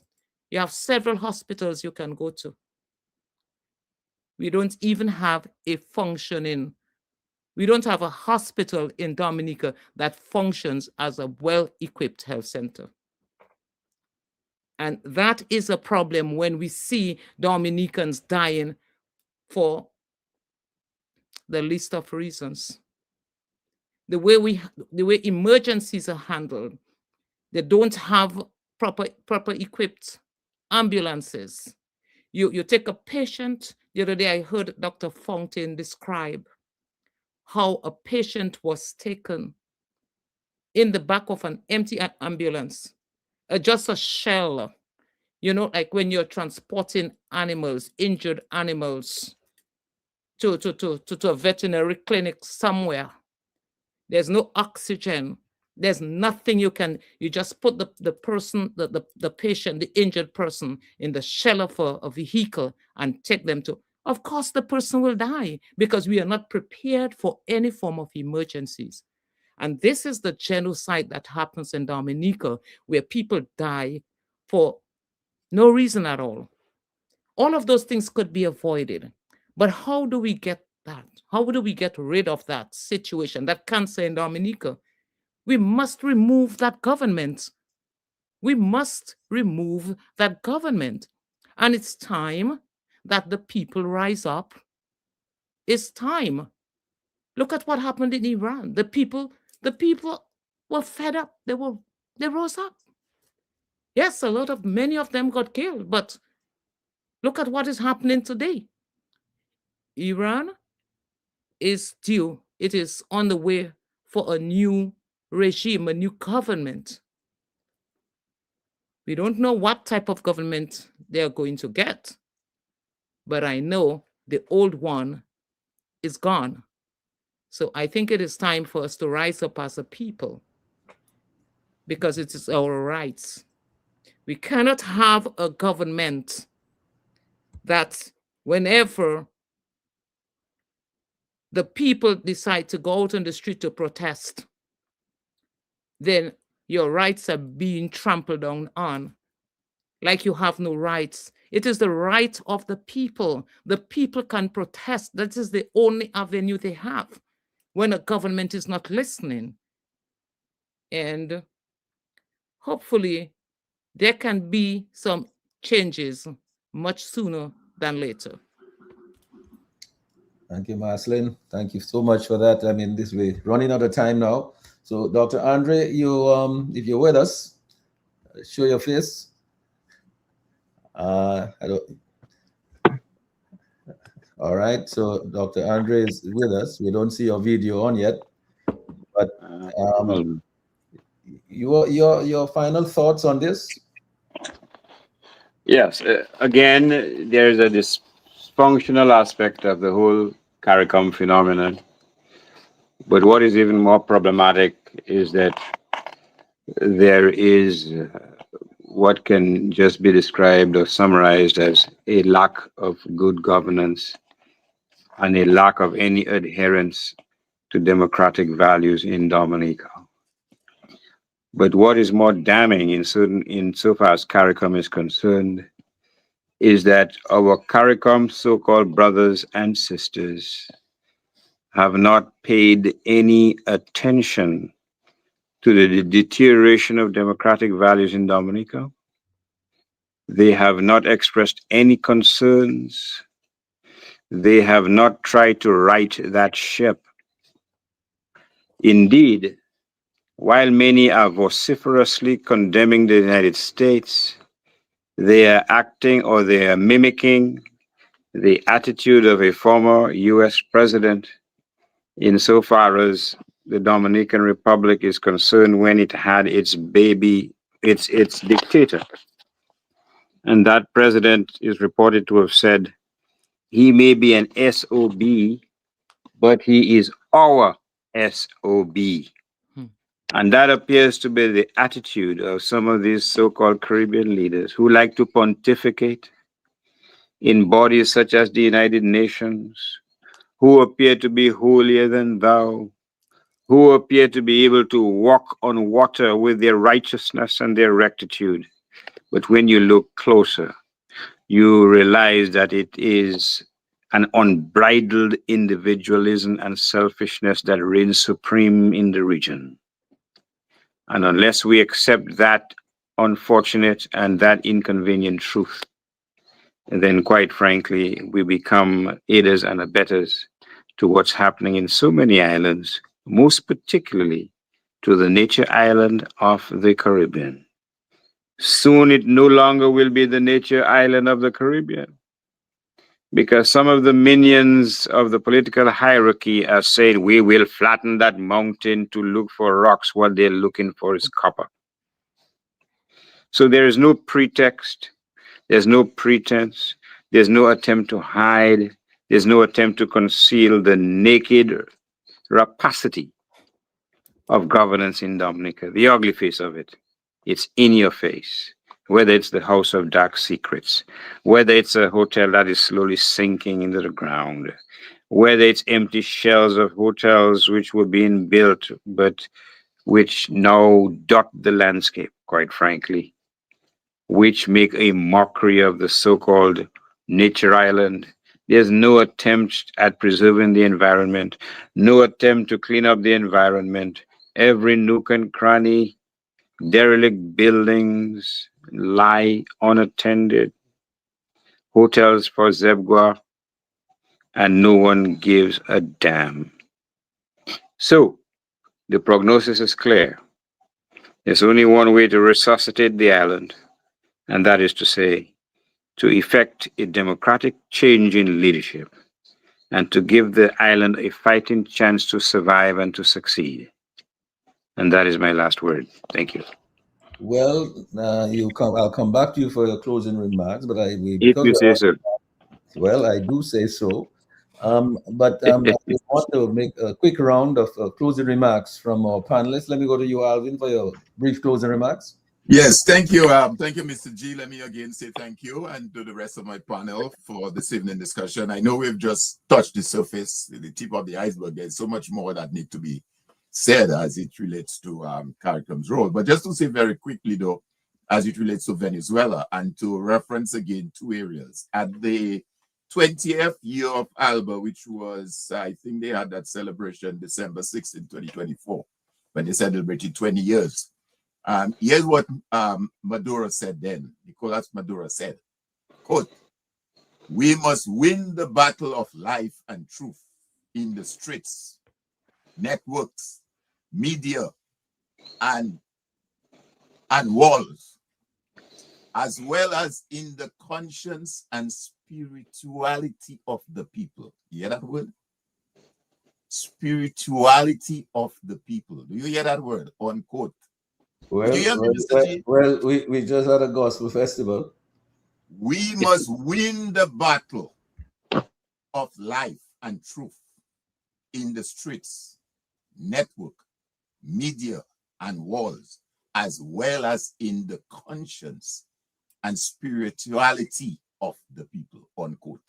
Those were the words of Maduro when he addressed their 20th celebration, 20th year of ALBA TCP back in December 16, 2024. And in February 5th, 2025, when they had a follow-up meeting, the headline of that meeting, I think they did most of that via Zoom as well. I'm not sure if that was in person. The one on the celebration was in person. Quote, "We must remain united for the defense of our people. ALBA stands against Trump." We must remain united for the defense of our peoples. ALBA stands against Trump. And our prime minister was part of this conversation. Yes. So why should we be surprised now if United States says you're giving you only 3 months, or we don't want this or we don't want that? Don't you think that the same way I have access to that information, I've read it, that other persons in Washington and elsewhere are not reading it? I mean, why you they have a saying which must say who have it over pool. If you're a cockroach, why are you going in front of the fowl? The fowl is going to pick at you. You know what I mean? So in closing though, Mr. G, I would just like to say though that usually when we come on your program, it's been said we bash, we says what is not working and what is this, and we don't give recommendations or we don't give suggestions as a way forward. And I would like to end with some hope and with a way forward. Of course, if the old board, as I've used that analogy before, and Andy can subscribe to that. If you run a company and you have a board of directors, even the founder of the company, and he's screwing up things, you get rid of him. We saw it happen with Apple, and we saw it happen with several other companies in the US. I live in the US and I've worked in corporate America, and that's how we operate. If the board and the chairman and the president are not working, even as a founder of the company, we're going to get rid of you and get a new board. Okay? So I think it is fair to say that that administration is not working after 25 years. They have done what they have to do. They have plateaued, as it were. And I think it's time for a renewed hope. I will add further that there is prospect and there is sign. Dominica is strategically located in France, between two French islands of Martinique and Guadeloupe. We're literally in France. We're part of CARIFORUM, which enable us and give us certain concession because of that membership. France has a population of close to 1 million people, right here, 10 minutes away from us. I mean, what have we seen in terms of maritime? There's prospect there. What have we seen in terms of trade? What have we seen in so many of the other areas? We have Dominicans who developed and helped themselves as hucksters going to the French islands over many years ago and before. So I'm saying this to say that there is still hope, and we need to take a different look at things. Whether this administration is able to do it, I'm not sure. But I'm saying that to say that there are opportunities out there that we can take advantage of as a people. So all is not lost. But I think if as we move forward as a people, clearly we're not on the right course of things. And therefore, the what should I say? The need for change, or the winds of change, need to take place in Dominica. So again, thank you, Mr. G. Thank you to the rest of my panelists, Lambi on the console. Always good to see you, and the rest of the folks who have stayed with us throughout the conversation. Thank you, Alvin, for your closing remarks. Aslin, your closing remarks? Dominicans, all is not lost. We are a resilient people. We are a people of faith. With the faith we have, we can move mountains. But what we must do is assert our rights and make demands. Let's make demands for electoral reform. Let us see to it that the process to register and to reconfirm is made easier, so that when the time comes, we will be able to vote this government out. We will be able to rebuild our new Dominica. But in order to do so, we have to get rid of the cancer. It is possible. This is our Dominica, and we have to stand to protect it by all means. Après Dieu, c'est la terre. After God is the earth. That is the earth that God has blessed us with as our gift. Thank you, and have a good night. Mr. G, thank you for having me. Thank you to the rest of the panel and to everyone on social media or via radio who have been listening this evening. Thank you very much. We do appreciate that you were here with us. May God bless us as a people. Thank you. Thanks, Marcelin. Of course, thanks to all the people, the good folks who are with us still on Facebook and YouTube and so on. Thank you so much for sticking with us and paying attention to what we're saying here tonight. Andy, your closing remarks? Well, my closing remarks are probably not as hopeful as Marcelin's own. Marcelin, you might want to mute your mic a little bit because we can still hear you typing sometimes. So if you mute your mic, that'll be awesome. But my closing remarks are not going to be as popular and may anger some people. But here's what I have to tell you. I think it's too late. And I don't know how many people think it's too late, but I think it's too late. The reason why I think it's too late, here it is that we've chosen to go in the wrong direction. Our Prime Minister Skerritt has left us hanging. He has walked us down a path of unrighteousness. I don't know how many people read the Bible, but unrighteousness is not a good thing. We have embarked on a journey with the Chinese. We have no idea as a people how many MOUs that we've signed with the Chinese. That is even, we might be sitting here tonight talking about Dominica, and Dominica may not even belong to us. So we may be all wasting our time here to some extent. We have China, who is developing Dominica, but not developing Dominica for Dominicans. In fact, it is my firm belief, just because of the number of properties the Chinese own in Dominica and buy, which is a little crazy because here it is that the Chinese are allowed to buy land that many Dominicans cannot even afford, but they're allowed to buy land in Dominica and develop it. The Chinese are currently developing several hotels first in Dominica, in addition to an international airport, which is, who knows, definitely not for Dominicans because this is quite a big undertaking. $3 billion, who knows?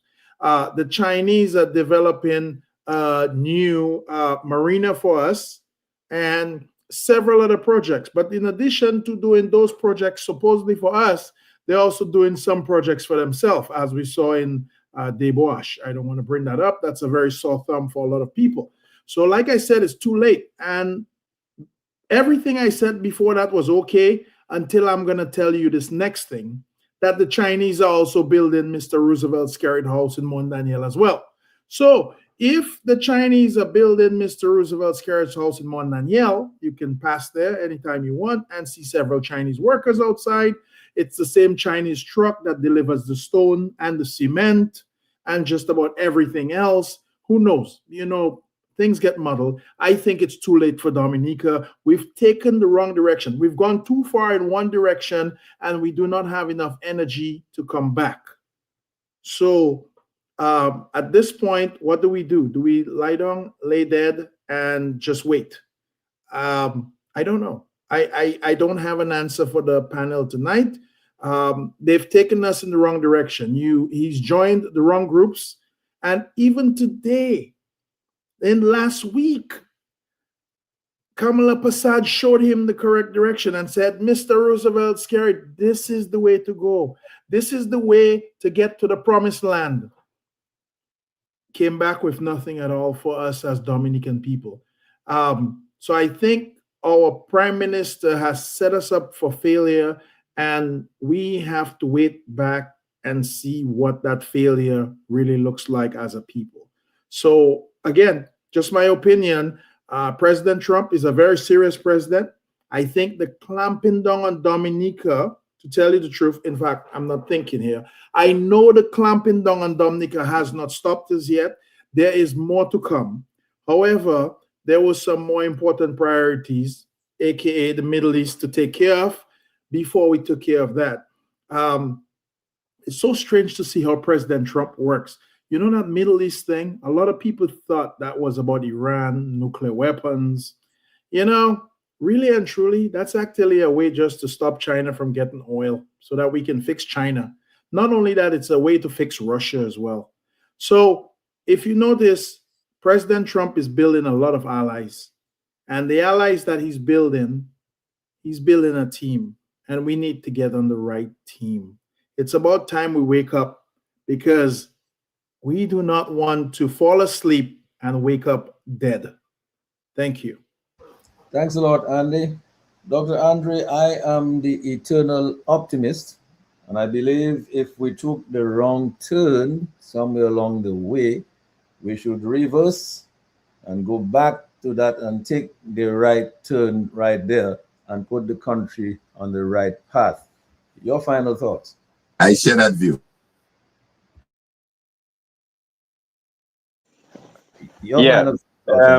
Let me say before I give my thoughts, let me congratulate the panelists. I think they all did excellent this evening. They were very enlightening, and I think I certainly speak on behalf of my own scene and listeners that they would certainly endorse this motion, that they acquitted themselves very well. They spoke truth to power, a rare commodity in Dominica these days. But thinking of Dominica as we speak, we're reminded of Bonnie Wailer's "I'm a Gideon," that song. We live in troubling times where children are making children. Pastors have become pagans. Prime ministers have resorted to pimping their country. And we are the poorer for it, at least those who are on the ground. But I share your optimism, Mr. G, because as long as the human heart beats within our body, I think there is always hope, as dismal as it is. Can you imagine what David felt when he saw that big, hulking Goliath in front of him with his little Meg catapult? Don't you think he was trembling in his shoes? But he fired one shot, and everything came tumbling down. And what about Jonah? Where was Jonah? Wasn't he in the whales inside? Jonah probably said, "Mwe fini bat."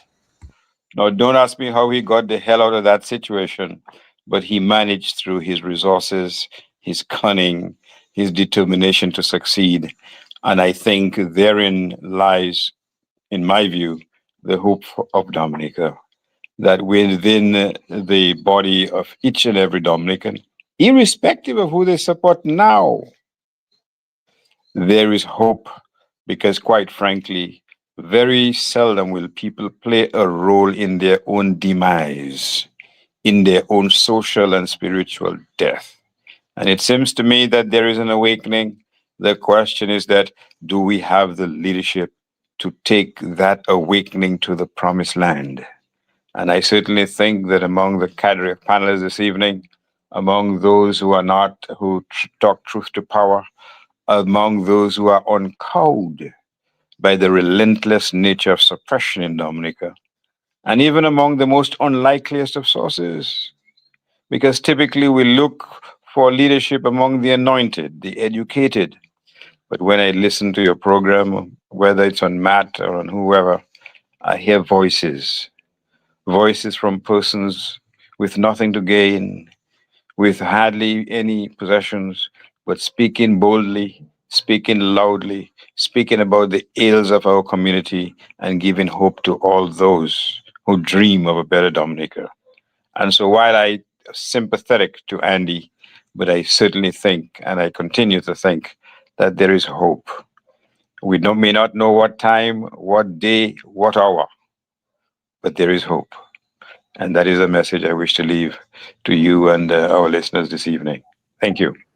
Well, yes, and of course, the hope lies in the fact that names are being mentioned. I hear Dominicans talking about Irving Andre and Alvin Thomas and Andy Jolly to take up the mantle to lead us to the promised land. I'm not sure what is going on, but anyway, it's just left for me to say good night. No, don't leave out Maslin, don't leave out Maslin.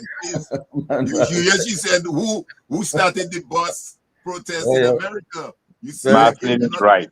Very true. I share her views because she's from Portsmouth. Yes. Okay. All right. Well, then, gentlemen, thanks a lot. And thanks to all these folks on Facebook, on YouTube, who's been following with us here tonight. Thank you so much for staying with us. And thank you, Maslin. Thank you, Andy. Thank you, Alvin. And thank you, Dr. Andre, for your wonderful contributions here tonight. Let me say a very pleasant good evening to everybody. Take care, guys. Thank you very much. Thank you, guys. Always a pleasure. See you. Take care. Thank you. My pleasure. Take care, Lambi. Take care, Sherry. Right. Andy, I need to call you. We'll talk. I'll get you really need to call me. Yes. You know you always have my number available. Yeah, man. I will. So all you can call me. Are you gonna give me some hope? You on cue. Yes. Insights into where the people of Dominica and Maslin, came from. Understanding our past, embracing our present, charting the way forward to our future. Together, eliminating poverty, embracing justice, peace, and togetherness. The Global View on Q. Networking Dominica with the rest of the world. The experts are in the house from Dominica, Canada, the Caribbean, the United States.